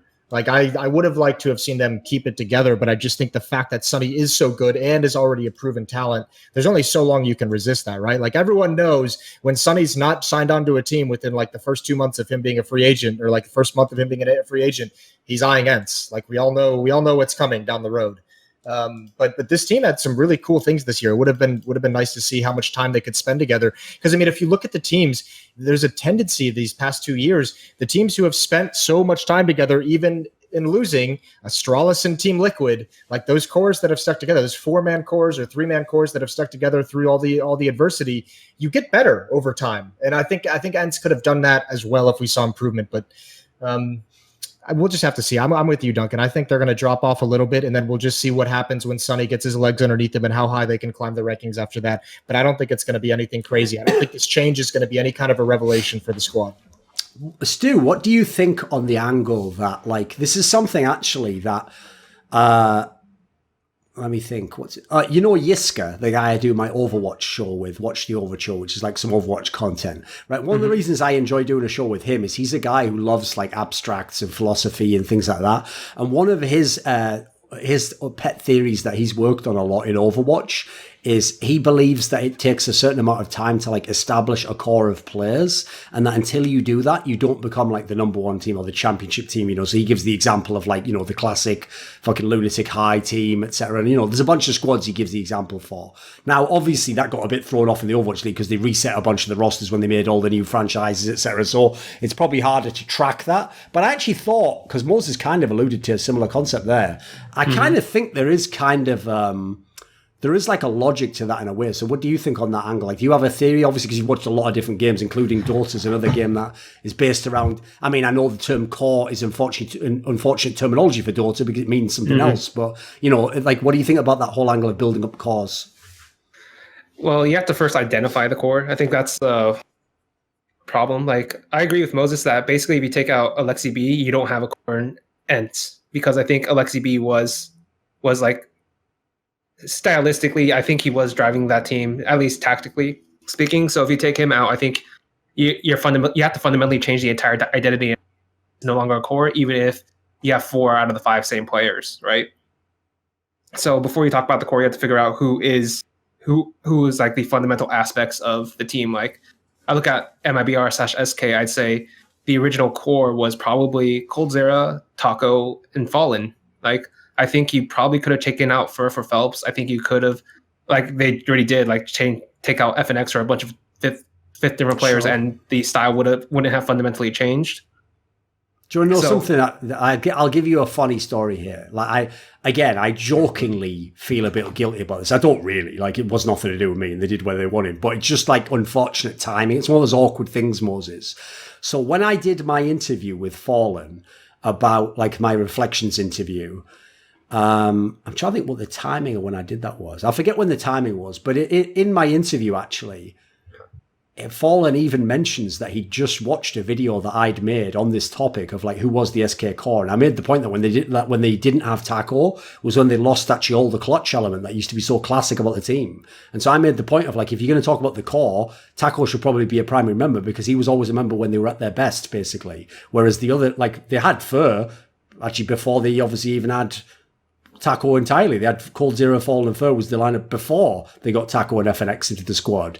So anyway, Fallen basically kind of agreed with me. It was like, yeah, I actually never thought about that way until I saw your video.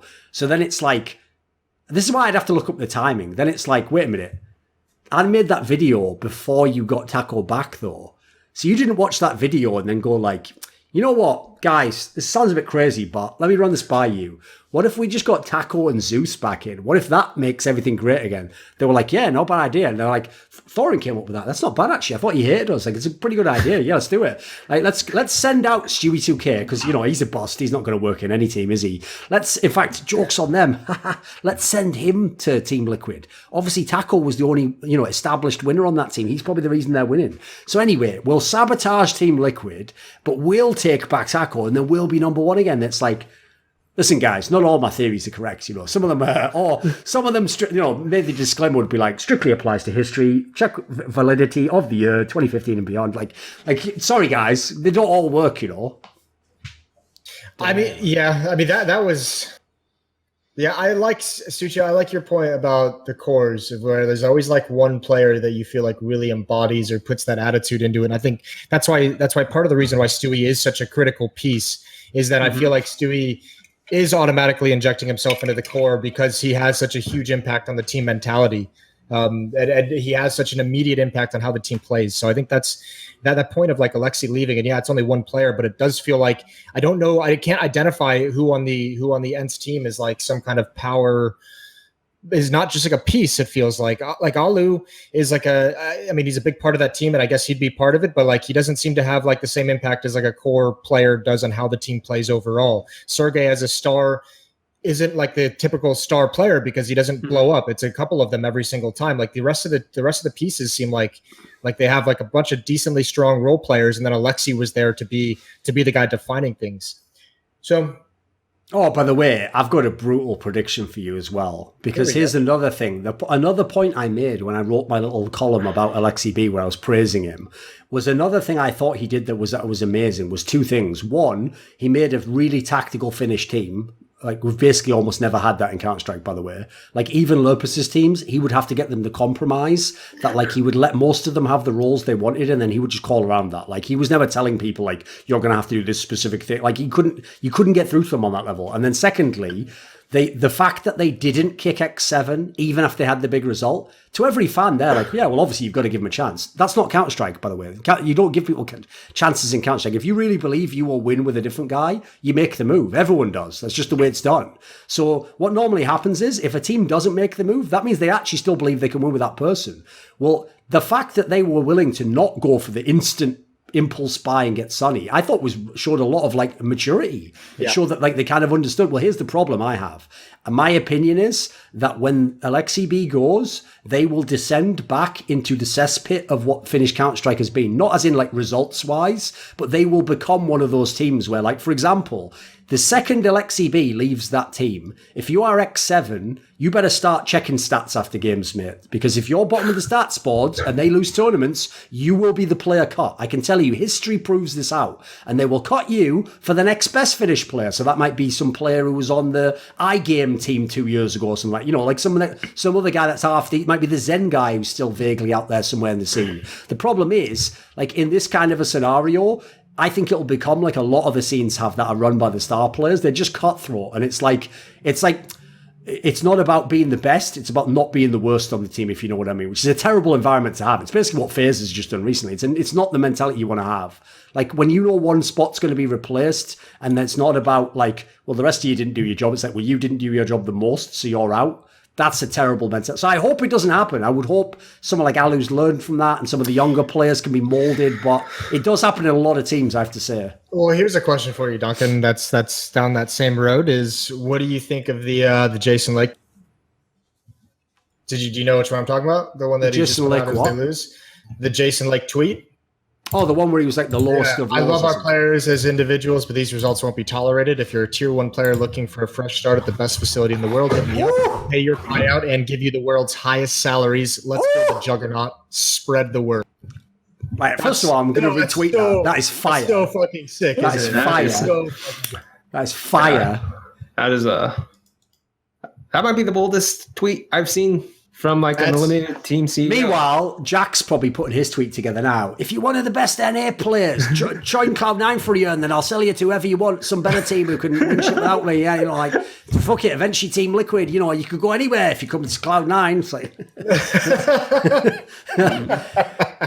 No, the sad thing is, though, I mean, obviously we know because we've actually talked to him and we know him from the old school. Yeah. Jason Lake isn't just blowing smoke up the community's arse by saying that and telling you what he wants to hear. I know he hasn't done it yet because he's had to work with loads of rejects from other teams, basically, and build what he could. But first of all, he has parlayed what he started with in complexity in CSGO and gotten it to a way higher level. Like, it's already at a much higher level. It's already relevant to make it a majors. And he hasn't been getting involved in the massive buyouts and the massive salaries for a lot of those. He's min-maxed it pretty much. He's taken a lot of gambles on people. By the way, a bunch of them didn't work, but he kept going until he kept getting players that did.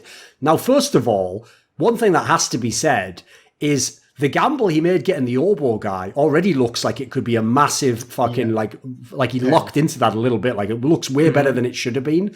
So I see what he means. Like, if he's really willing to pay a big time salary to get because what he means there, by the way, if I had to interpret that, is he's not saying he'll recruit 5 players and give them the biggest salary. He's trying to get his first big star through the door. Yes. He's trying to get it's not going to be Nico because obviously Nico's never going to complexity, but he's trying to get someone like that, someone who has that kind of cachet and just tell them listen, come to my team. One thing I can tell you is this, I'll make you the highest paid player in the world.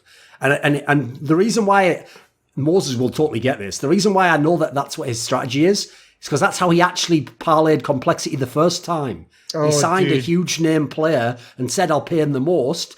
And then it's not that player made him the best, but that is what let you then get the next player that gets in. And then eventually you can end up with the team. So it's actually a strategy that has worked for him in the past.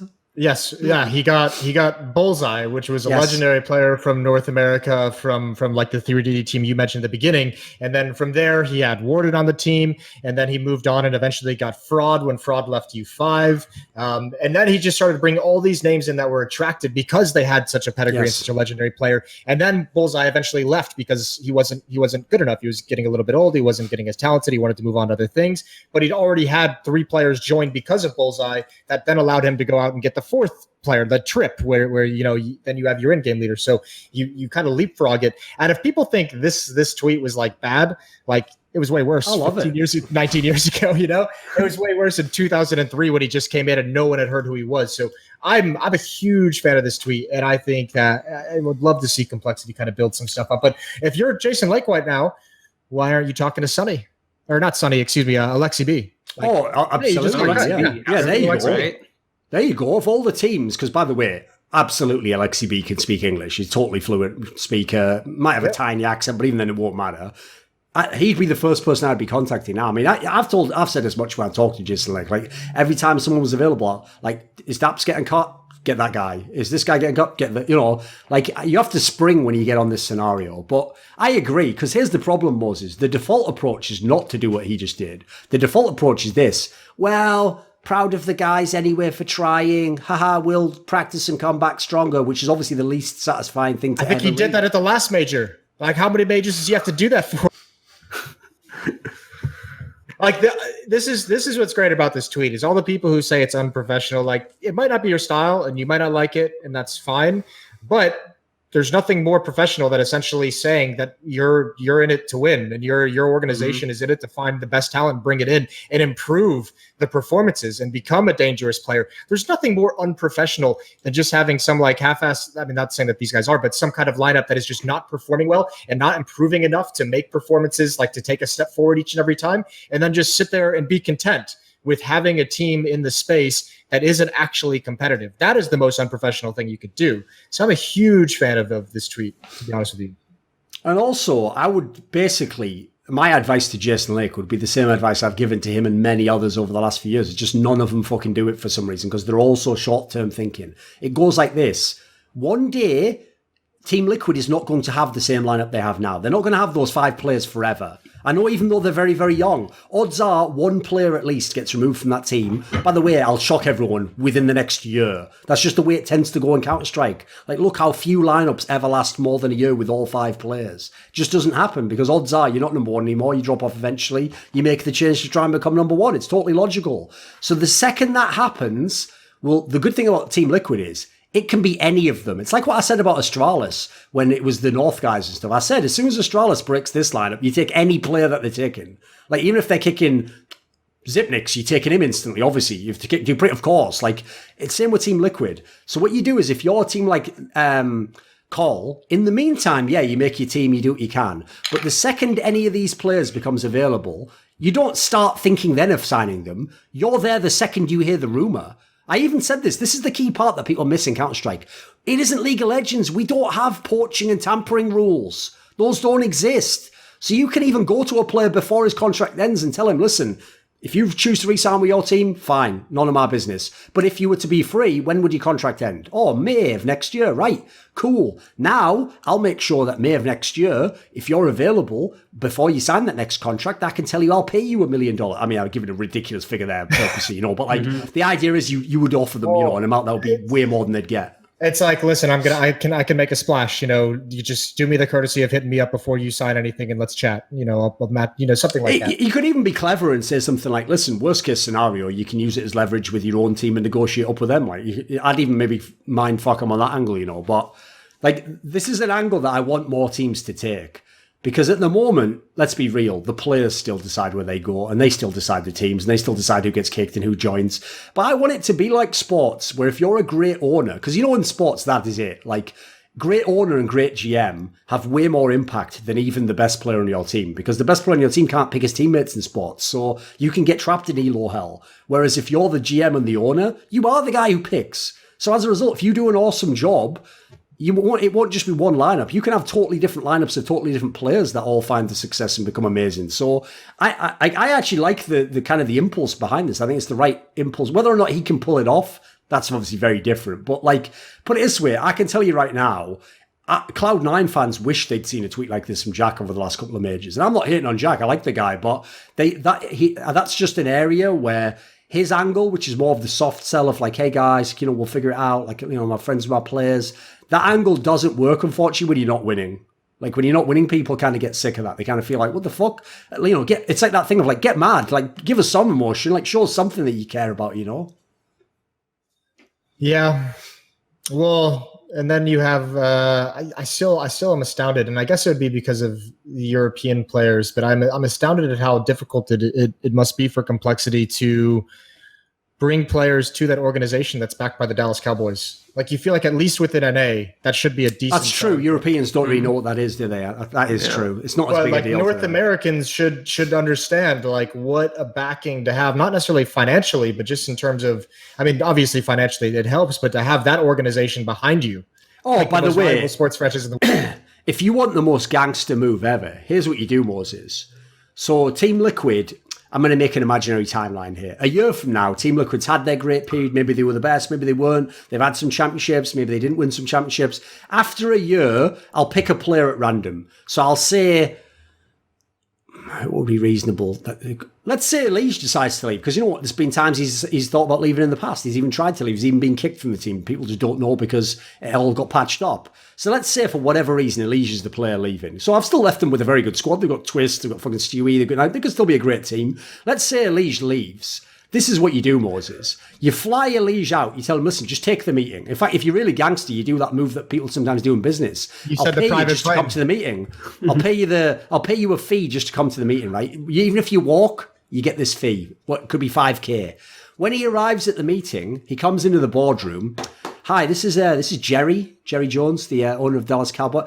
Instantly, you have got mad social cachet from second one of that meeting. You have the owner, who, by the way, was the owner when they won all those championships in like the fucking 1990s and is famous for being like an integral owner in the sport, for good and for ill. But like the second that guy's in the room, and he only has to be there for 10 minutes. He's also worth $7 billion. The impact that would have, because it would send the message, like you're saying, Moses, like they're serious about this shit. Like this guy's even getting involved.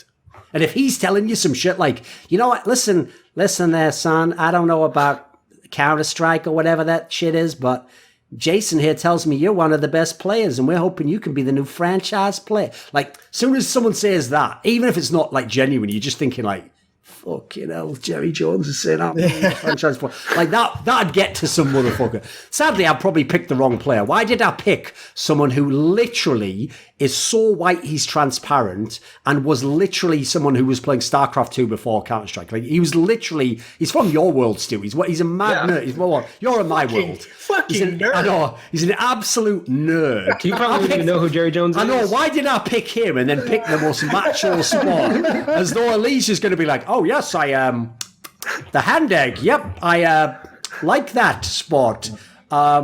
Big fan of the Red Wings. Are they in that? No, the Lions. Yeah, I knew that. Yep, the Lions. Yes, that is my team. Why the fuck did you pick Detroit? Jesus Christ. Because the joke there is he wouldn't even know that actually both of those franchises not in the best spots right now in either game. You know? Lions especially though, because for people who don't know, the Lions are actually an example. If you don't believe Elo Hell exists, I'll take you through the Lions franchise.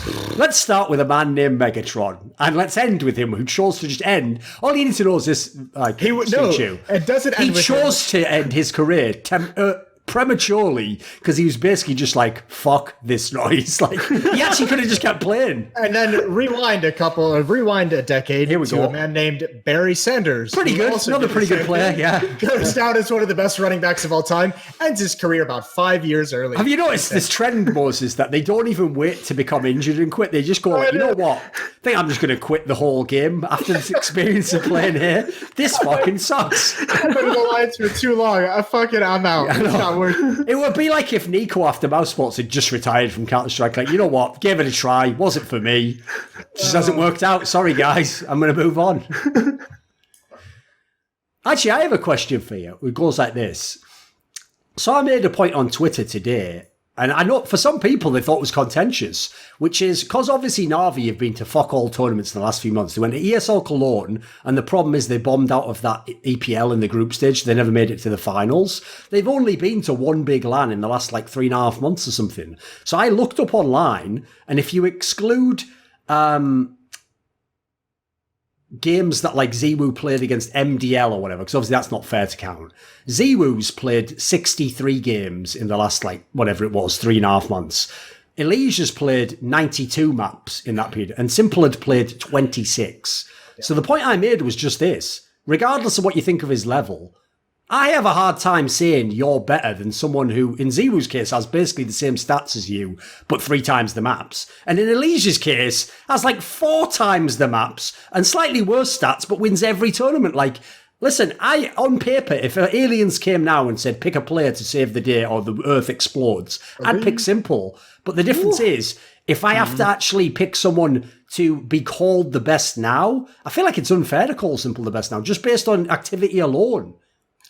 See, that's where I get sent off the rails with these kinds of things, because I fucking hate that metric. I think I always put mine way more in terms of like an eye test. And I know that that's unreliable in certain senses, but I mean, I look for what I like in a player, right? And obviously, I mean, I just think that the number of maps played shouldn't really be a factor. I hate this kind of timing thing because it falls into the reason why we have Vitality as the second best team in the world right now, because they just played so many of the recent ones.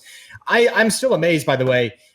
Those dastardly Vitality guys going to all those LAN tournaments, winning them, coming top two of them all. I'm not holding those it against tricky little motherfuckers. If they could have just been fair and skipped half the tournaments like all the rest of you reamed out motherfuckers in the CSP. Are you picking Vitality to beat Astralis? Are you picking Vitality to beat Astralis? Right, I'll pick that's Vitality unfair. to Astralis. Listen, answer the question. It's yes or no. It's unfair to ask that when they were 0-2 in a major. That's not fair. That's not fair. But you know what? Oh, the problem is I did last time and they did it as well, didn't they? That vindication. All you needed to know was this. I tell you what my winning moment of the ESL Cologne event was. It wasn't when Astralis actually lost to Vitality, exactly what I predicted. It was when Pimp later in the final started making the case that like Vitality were really good and could potentially beat Team Liquid. It's like, there we go. In one match, you had to do a 180, enough said. So the sad thing is I probably would, Moses. If I was there, I might indeed do it. We'll see. We'll see if the madness takes over. I'll pick Vitality over Astralis. There we go. Because no, here's the thing. If I agree with your logic that if Vitality, maybe look at the experience. If they have that experience, that's the biggest differential between them and Astralis. Then you look at the map pool. The map pool favors Vitality all the way down. Sure. So there you go. Yeah, the problem for me is this, like, Astralis has to be at legendary form. Because if they're at legendary form, you can win a maps you're not supposed to. Plenty of great teams have done that. But I kind of agree, like, a lot of the metrics of the moment would say Vitality should win, in my opinion. I think Astralis only needs to be in legendary form to beat Liquid. I think they can be a little bit shaky and a little bit sloppy and still be able to take out the majority of teams. I think they'll be able to take... Astralis could be the sloppy seconds of the CSGO scene. Yeah. Jason, Moses O'Toole. Or rather, they'll always be my sloppy seconds. Is how you would have phrased it, right? That's not right. Technically, just putting it all together here. Who thinks Navi is going to be good? Here's the problem. After everything I just said, this is now going to sound like pure hypocrisy because Navi haven't been to any tournaments. They haven't played any games. Here we go. Okay. But you know what? Here's the sad thing. I'll admit it. I am doing it from faith. The book of simple. I do actually think Navi is going to have a good run. Like, I think they're going to come at least top 4. I know it sounds mad, but like, I actually do think there's potential with the Boomich trade. Like, this might sound weird, but when you've got like, their team was already good. So if you just take away a problem, you don't have to add as much. Like, I don't think Boomich has to be a great player. I think it's just to not be Edward. I think that really could be enough. Yeah. So I'm not hating on it. And as you said earlier, a very pertinent point is the scene right now from positions like 5 to 15 is super close. The problem is from like 2nd to 5th or so, it's also not that much above that level. Like, it's actually not that convincing. So we haven't got like the juggernauts. It's not like they have to overcome 3 massive teams. So there's absolutely a world in which Navi's a pretty good team, I think. It's going to be so interesting. Yeah, I think Navi could do it because just look at, obviously, you can believe in Simple. I actually think, going back to the original conversation, Simple is the best, but that's just because of the way I frame individual awards compared to team awards, where like individual awards, I'm not as harsh on the number of maps played just because you happen to play with a specific team that isn't as good. So I will say, like, Navi did choose not to play a bunch of these events, so that kind of hurts them a bit. But as for why I think Navi can do it, is just, if you look at Zeus as a leader, there is something, he does pull out a few weird tricks in the majors where he is kind of like an underdog. Like, you look at the Gambit run, basically he basically just pulled off like a con almost, because in the first half of that year where Gambit was good, they were playing Cobblestone and Overpass, and by the time they got to the major, the Cobblestone and Overpass weren't good, Cobblestone especially, but they completely reverted their map pool to the other maps. But nobody caught on to this because they didn't play that many tournaments. I think Navi could potentially do the same trick again. And yeah, Simple in there. And then obviously Edward was like a -10. And then Boomage is just, even he's just like 0, like a neutral, that's +10 already. So By the way, I'll still do it, but it is going to get harder to talk shit on Zeus if he wins 2 majors with 2 different teams. And at that point, can 3D tweet as much bombing on me on Twitter. Like, that's not going to be a good look. I'll still do it. Don't worry, boys. If you haven't noticed at this point in time. No, I like that. I'm willing to pay the iron price for what I choose to do. But it's going to be a bad look, put it that way. If he's just like, haha, I am bot. How come I win major with 2 teams? It's like, you have a point. All right, fair enough. I'll concede that. Here's my issue with Zeus is we can call him the in-game leader all day long, but he is not the leader of that team. Like, he's not. Like, there's no way that there's like Simple gets anything he wants in that team, whether it comes to how he wants to play or anything. Like, he's always going to have the backing. He's always going to be there, which I think would make it. Because I don't actually know if this is true. I feel like there's some tension between Zeus and Simple for some reason. I think you even see it on camera sometimes. Yeah, they seem to sometimes argue about shit, don't they? I haven't heard any like reports. I haven't heard anything out of I also anything from the players. But I have that feeling that there is some kind of a rift between those 2 guys, and that feels like that would be such a hard thing to get over. If you're Zeus and if you're Navi and you're actually starting to prepare and prep for this major and you're having this boot camp and practicing, like. You can't, if Simple doesn't want to do something or doesn't want to play a certain way or doesn't want the team to play a certain way, like, wouldn't that just start a fight? Like, because what are you supposed to do? Like, I don't understand how that team really operates. I think it'd be a super interesting dynamic in that squad. But I mean, like everything, I think you're right, Duncan. I think they'll probably get top 4, and I think it'll be off the back off some incredible plays from Simple. I think Zeus has had a few events here and there where he steps up individually, at least does good in like clutch scenarios or in different situations in late round.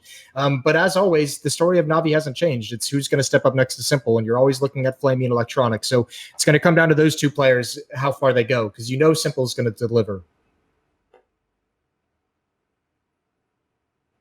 Any thoughts, stuchiu? Yeah, pretty much agree with that. Like, there's just so many. There's like you're just looking at the field. There's just so many flaws, I guess. And then with Navi, it's like, well, you really need Simple. So like, you really need Simple. And then like, Flamey and Electronic can be good at points. Like, obviously, I think Electronics rep has been over for a while, but it's kind of coming back closer to where it should be. Sure. Right. But you look at the rest of the squad, like, I think generally speaking, Zeus is still going to get them on train. Like, I guess my biggest fear for Navi is like they overrate their Inferno again. Like, I think that might hurt them if they go into a pick ban. But beyond that, like, I can tell you the problem with that, right? It's a classic issue that some people have. Like, first of all, all of Zeus's teams always played Inferno. And the problem is this, it's a thing that teams run into that analysts will never get if you've never been in a team, which is there are teams where on the one hand, they feel comfortable playing a map, even if they don't win it often. And you can have the opposite. Sometimes a team can have an 80% win rate on a map, and you tell them, like, why didn't you just pick that map? Like, it used to be trained for Navi, actually. They'll say, why didn't you just pick that map? And they'll be like, never feel quite comfortable out there. You know, like sometimes in a late T round scenario, I might feel like I'm not sure which side to go. And so, as bizarre as it sounds, a lot of those teams don't go by the numbers on that shit. They just go by feel, which is obviously like a really old school way of thinking about the game. But we're talking about really old school players, you know, in most cases. Yeah, so I guess that's a concern. But as far as Zeus, he's pretty decent in pressure situations. So, like, I don't think he's a great player. Like, actually, I agree with Cold. He's probably the worst player Cold played again. But in general, you put him in the pressure situation, he'll do better than you expect. So, like, one of the main problems I have with Navi is, like Richard said it the best at this ESL Cologne, where he just said, if you expect the best player maybe ever to have the best series ever to have a chance to win, you're not a real team. Like, that's not a team. Like, yeah, even like for people who don't know, even in like Michael Jordan's teams, he didn't really have to score 40 points every night. Like, he could still sometimes just have like a cool 20 and score like a clutch basket and win the game. Like, he had teammates, he had help, he had a real squad and a coach and stuff. Like that. Like, that's the thing about Navi that tilts me is, first of all, one thing that has gotten out of the CIS community is everyone I've spoken to just basically talks shit on Kane and says that he's only there because he's Zeus's friend. He's not a good coach. He doesn't do anything. I've even heard mad rumors like that I won't go as fast as say he's a fake coach, but like that they don't even like listen to him much, and like he's kind of like not a true coach in that sense. Like he's not like Zonic, he can't. What they say in Astralis, Zonic can actually bench the player in theory, or he can set the practice. Like he can't do any of that shit. He doesn't have any of that autonomy. So first of all, that in itself's a bit worrying. Like in the modern day, why don't you have I guess you've got Blade. In theory, sort of taking some of that over, so maybe they are addressing that cleverly with different titles behind the scene. So there's one area they weren't maximising the team anyway. But then the idea that your win condition is like starts with like simple, be the best player in the world, right? Is that taken care of? Number 2, like it just shows how you just get numb to greatness. You do take it for granted. Like, we were talking earlier about Nico. Nico himself had a fucking bananas stretch of years where he was really good. Ziwu right now, what amazes me is that he doesn't stop the fucking pace. He keeps going. But you know what? The dude's still only done like 6 months. He hasn't done like the years we're talking about with Simple. So even though I agree, it feels like Simple being the best player is like saying the fucking sun's going to come up tomorrow and set tomorrow as well. Like, it doesn't feel like you have to make a bold prediction. It does feel a bit fucked up when you have to say that, like, just for the team to have a chance to win the tournament. Like, it should obviously be that if he plays at this level, they win the tournament, right? That should be the given. Mm-hmm. But I actually think there's a way that can turn around to help us. And this is it. So at the moment, it sounds bad that Simple is, air quotes, trapped in Na'Vi, right? Like his family even work with the company. He's clearly not going. His buyout's probably ungodly at this point in time. I assume it's the biggest in the whole game. And quite frankly, if Na'Vi's any good, why is he going to want to go to a non-Eastern European team? He's not going to want to go to somewhere that speaks another language. So here's the thing, though. The upside is Zeus has already claimed he's going to retire next year. Clearly, he's on his way out. Like, they claim that the reason they brought Boomich in is to potentially be an in-game leader one day. Well, the upside is this.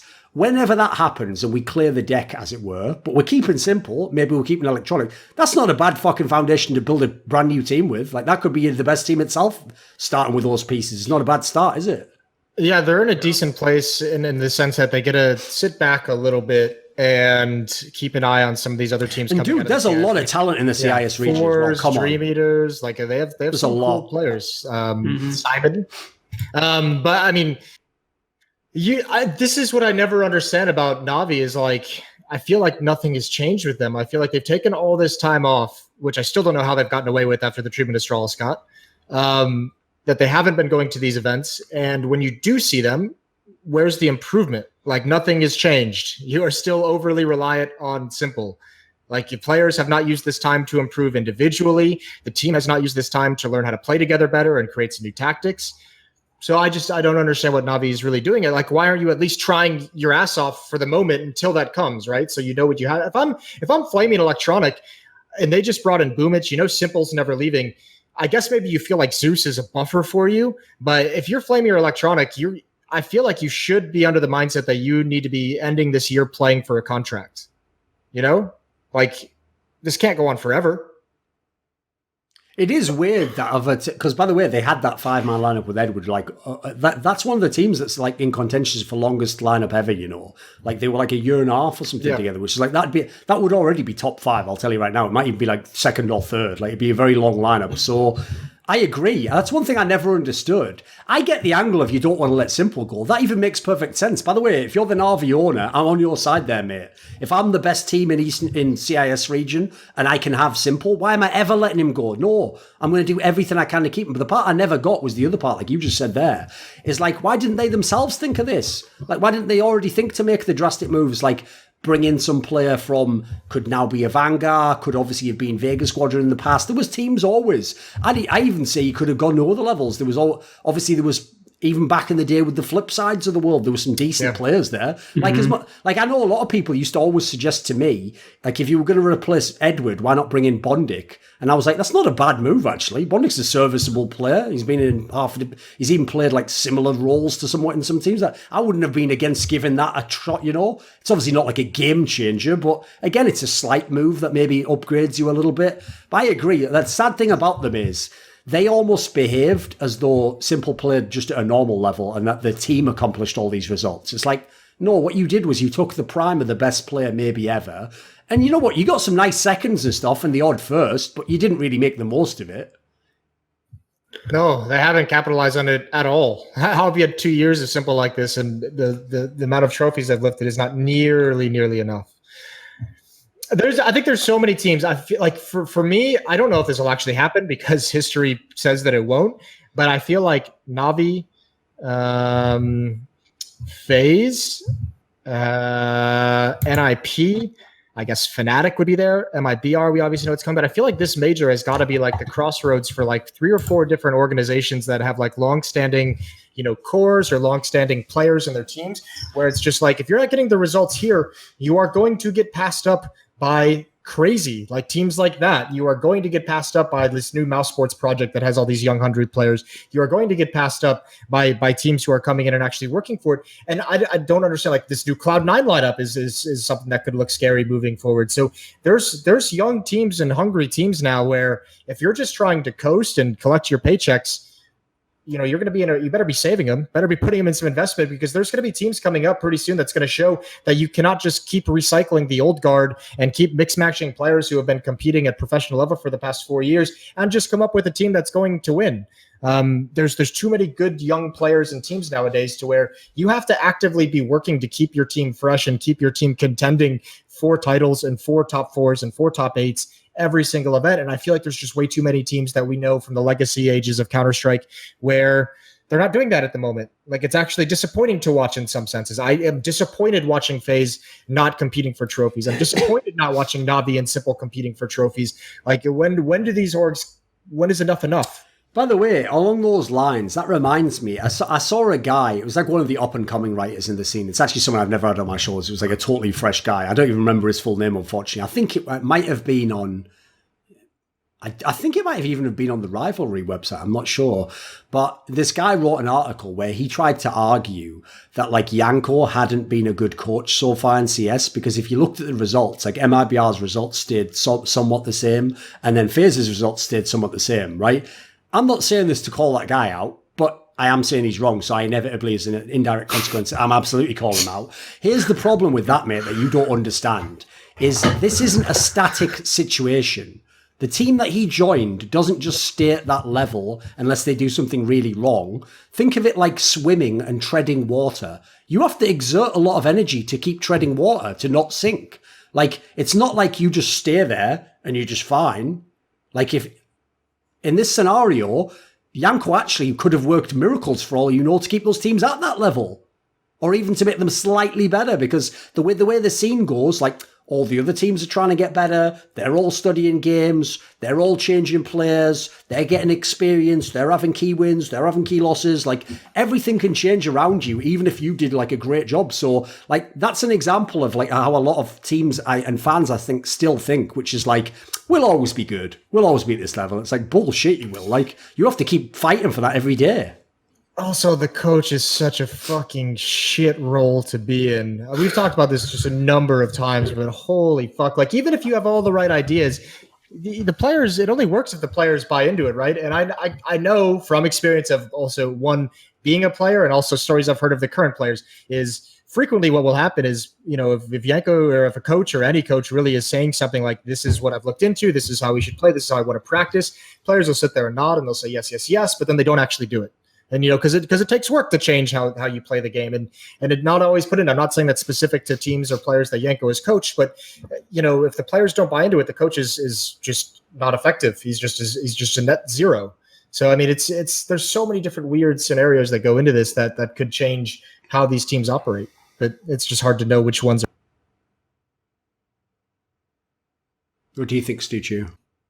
So basically, I was asking which one you wanted me to talk about, the like fact that we're burning through the old generation, or the that's fine. Either whichever one you prefer, mate. We can talk about peanut butter and jelly if you want. I prefer red raspberry preserves with crunchy peanut butter. Yeah.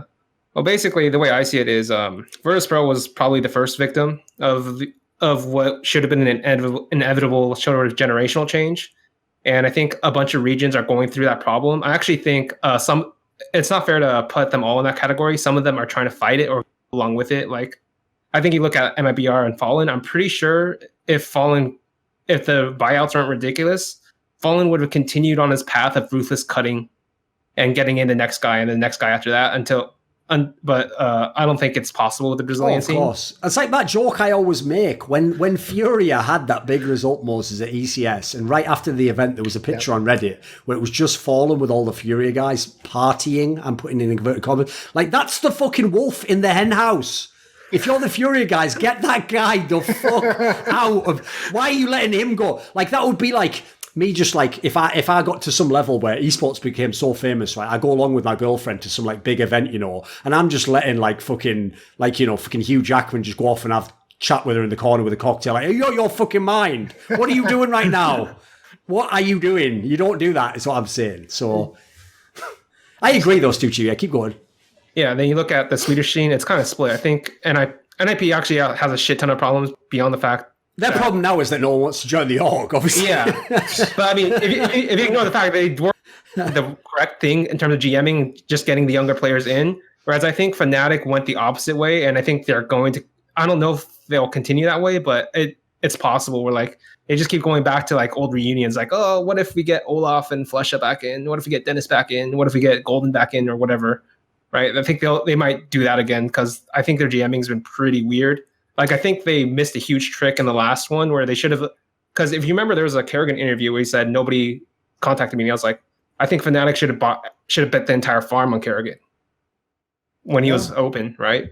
That is wild that so many people didn't. Because, like, it's funny, it goes back to the example of the Jason Lake thing. Dude, I really thought everyone else saw Carrigan the same way I did. That's like, okay, FaZe didn't work at the end, but first of all, it worked like a motherfucker when he started, and then obviously he's done a great job with every team he's been with. So to me, I really thought, it's kind of like when Nico now, if you hear Nico's available, you expect every team, with the exception of people who only want to speak Danish or something, you know, you expect all of them to apply. Like, just put your offer out there just in case. Like, in fact, I'll give you a quick analogy. One of the things that I heard about the owner of Team Liquid, Steve Arneset, Liquid 112, and it's one of the things I always respected about him is, even before his teams in League of Legends got good, he would always sign star players anytime there was a possibility. He would go out, and what basically I was told was that he has actually taken that to the nth degree now. As in, this is not a joke. He has in League of Legends tried to buy Faker, a player who would never join his team. But his logic was like, maybe I can give him a number that's high enough. It's like, he's never going to join though, dude. It's like, at least give me a chance. Like, I at least appreciate the mentality though, you know, the guy, like, even if I've got a 1% chance, I'm going to fucking go for the 1%. Like, I'll make my case. And you know what? You know, because here's the key thing. Every now and then something like that happens. Like in League of Legends, the same equivalent move basically happened where this guy, Caps, left the best team, which is Fnatic, who'd come second at Worlds, and joined the team that was the second best in his region. Like, now you would never think that would happen. Anyone would tell you, well, that'd be foolish. Don't even bother applying for him. Why is he going to join his rivals? Because every now and then it can happen. So, like, I really thought, like, everyone would be asking Carrigan. All the NA orgs, definitely. That should have gone without saying. I thought Jack, Steve, everyone, even Team Liquid, I thought should have considered it. I mean, I didn't know they'd become as good as they are now, obviously. And then it goes without saying, all the European orgs. Like if you're someone like Nip, you're not gaining more right now speaking Swedish than you would gain having Carrigan as your in-game leader when you're all fluent as fucking English. Come on. No, but I mean, the reason why none of that happened is because the players control all the teams. There's not, you know, there's no like GM sitting back there being like, let me see if I can do this. You know, the GMs that we have are usually like more GMs of the esports side of the org overall. It's not like the GM of the Counter-Strike team or the GM of League of Legends team. It's like the GM of Liquid. I mean, I don't know how it is. I'm sure that's. I got a question for you. Would you like to do that job, Moses? Would you like to be a GM? If you had, like, I'm talking about like a real sports GM. If someone said, like, imaginary scenario like the GM of the Counter-Strike team. Let's say Jason Lake says, you know what, we're really serious. I'll pay you, Moses, $1 million a year salary. You're the general manager, but you're a true general manager. Like, your plan now is I want you to tell me your business plan for the next 3 years. And the idea is 3 years from now, yeah, it's a big goal, but we have to win the major. Now, in the meantime, I'll make sure, like, I'll bump up the funds as we go. You pick the players. Now, listen, you get fired if you fail at the end. That goes without saying, and something like that. Like, that's just fair, isn't it? Like, he's paying you $1 million. But the idea is, at the end of the concept, you at least got to do what you wanted, whether it succeeded or failed. Would you go for a gig like that? Yes and no. I mean, yes, but I think the issue I have is like I don't think I would give up my current job to do it. Right. Like if I had to say like I have to go away from casting and making content and being involved in the live events just to GM for a team, I would say no. But I think it's a really cool concept. I would love to do it if it wasn't like a conflict in that way. Because to me, like just as an intellectual challenge, it sounds really cool. If you really had that option, it's obviously like the dream, isn't it? It's everyone's dream to like play fantasy football and pick all the players you want or whatever. Yeah. Well, I think it would be fun for me in like the sense of like I've always been like really curious about like the business side of that side of Counter-Strike ecosystem and of esports. If you are the GM trying to look at these buyouts and actually seeing the numbers, and I think that'd be a really, really cool experience. But man, that'd be tough. I think the hard part, the thing that would bring people away, it'd just be so tough to like. It depends on what kind of rules you have on what decisions you could make. Like how much stuff do you have to get cleared with the players? How much stuff do you have to get cleared with like the the management and everything like that? Like how much freedom do you truly have? If I say I want this guy, and then two of my players say fuck that piece of shit, he was an asshole in rank S, we don't want him. Then I'm kind of like who wins that battle, and will it actually work? So. I think that would certainly be a really, really cool, like intellectual puzzle to have to put a team together, and pretty much get to make your own decisions. But I mean, it would depend on a lot of the details. But on paper, I think the idea is awesome. I think it's great. The only thing is, like, even with all those millions that he'd give you, I don't know what team you could put around Kuster that would win the major in 3 years. Did you set that up from the beginning, Duncan? No. I actually just thought that now, but it was pretty good, though. It was pretty good. Like, obviously, drew you in on that one, Like, yeah, kind of.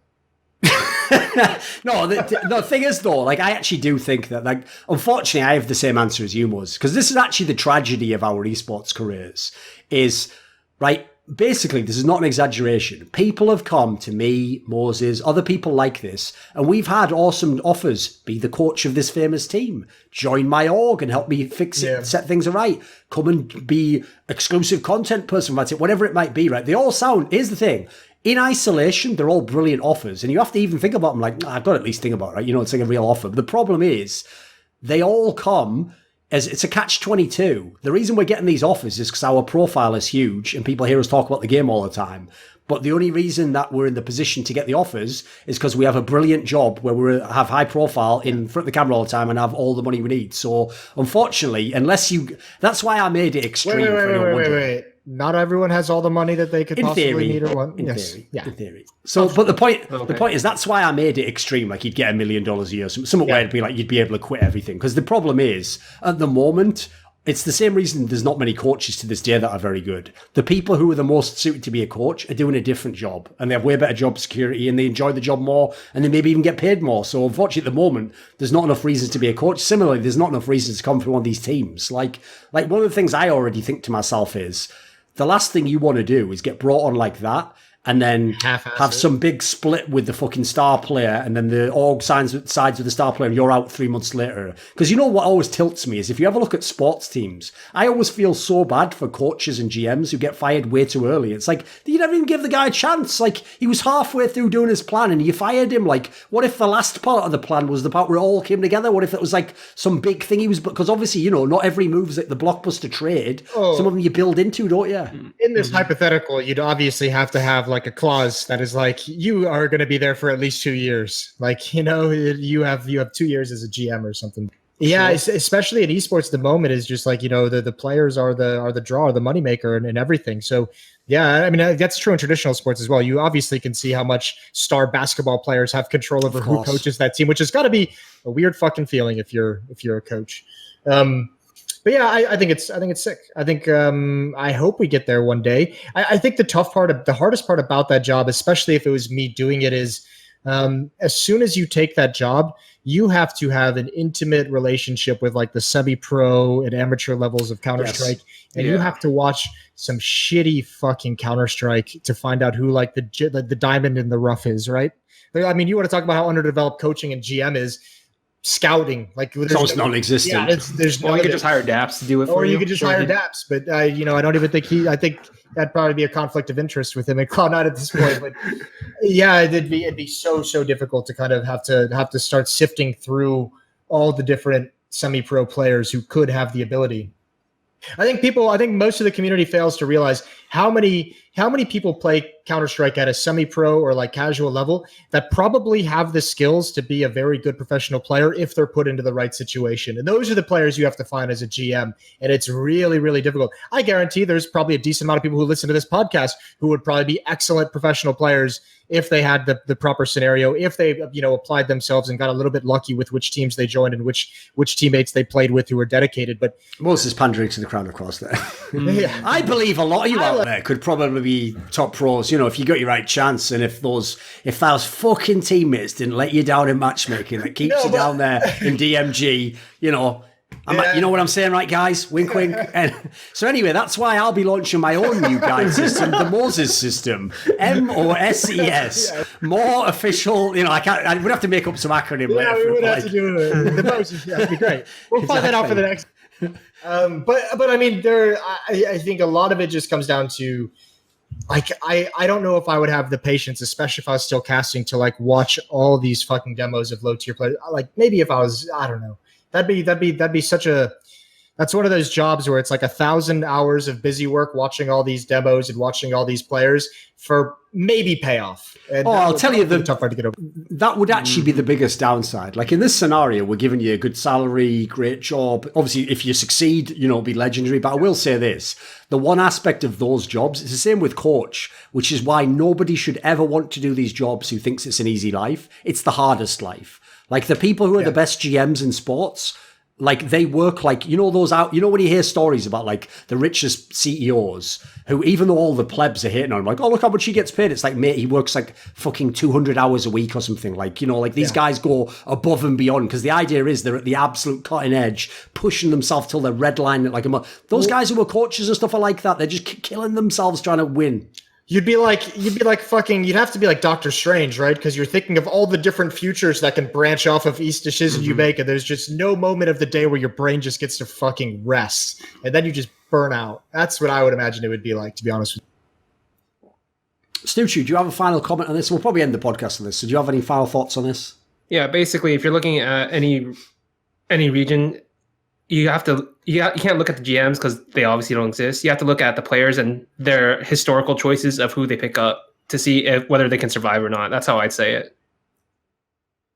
That's actually not a bad angle to take. I hadn't thought of that, actually. Wait, say it again? Basically, like his angle is, like, if you look at the history of, like, what types of players do the players that you have in your team, who do they go for, who do they cut? You would actually have a better sense for, like, whether the org might go in that sense. Yeah, that's also why, like, I still have some faith in Fallen. If he could get over the whole buyout thing, I definitely have faith in Kerrigan. And I think MSL and Daps will always be there because they've consistently always done it. On their own levels, they all should be able to do it again, I think. Isn't the MIBR move pretty much done and set in stone? The KNG one is, but he means like in the past. Like I agree with him, basically. Like the real problem is this. When you judge Fallen's career harshly, you're going to look at like the MIBR year with Stewie and Tarek and go, well, you didn't achieve much there and those were major winners. You're going to look at the Phelps coming back and go, well, that wasn't that good, was it? You're going to look now with Lucas and go, what did it change? But the problem is, like, if money was no object and this was like Counter-Strike 5 years ago, Fallen would have made, like, he would have had like one of these Furia guys 6 months ago. He would have had KNG a year and a half ago. He would have had Lucas 2 years. You know what I mean? Like, he would have made whatever the killer move was, like they all used to. It's the reason why that was the catbird seat, is that if you were in Fnatic or SK or Team 3D or Complexity or whatever, you just pick whoever you want in the scene. You're just like some fucking god king who just picks like his wife from like some beautiful woman in the crowd. Like, that's the fucking level you were on. Whereas the problem is, there's a lot more parity now because even the small org can dance with you a little bit in business. They can make it too tough for you or make it so that your orgs yourself's put off and you can't convince them. So, like, that definitely has made it rough. I can see what he means on that angle, though. This video was kindly supported by Patrick Ribeiro, Penguin Off 9, Dean Tanglis, Andreas Snazore Westerlund, Fat Guy got 24 ADR in an online qualifier, Lee Chaolan, Blunt Smoking Anus Destroyer, JDubs, Chi Mao, Tobias Bernasconi, NateDOhDoubleG, Alexander Rao, Kolja G, and as always, special thanks goes out to Jerky's Minion. Now, do you want to suggest a topic or a guest for some of my content? Obviously, I have quite a varied output. Do you want to ask me a question for my monthly video AMA?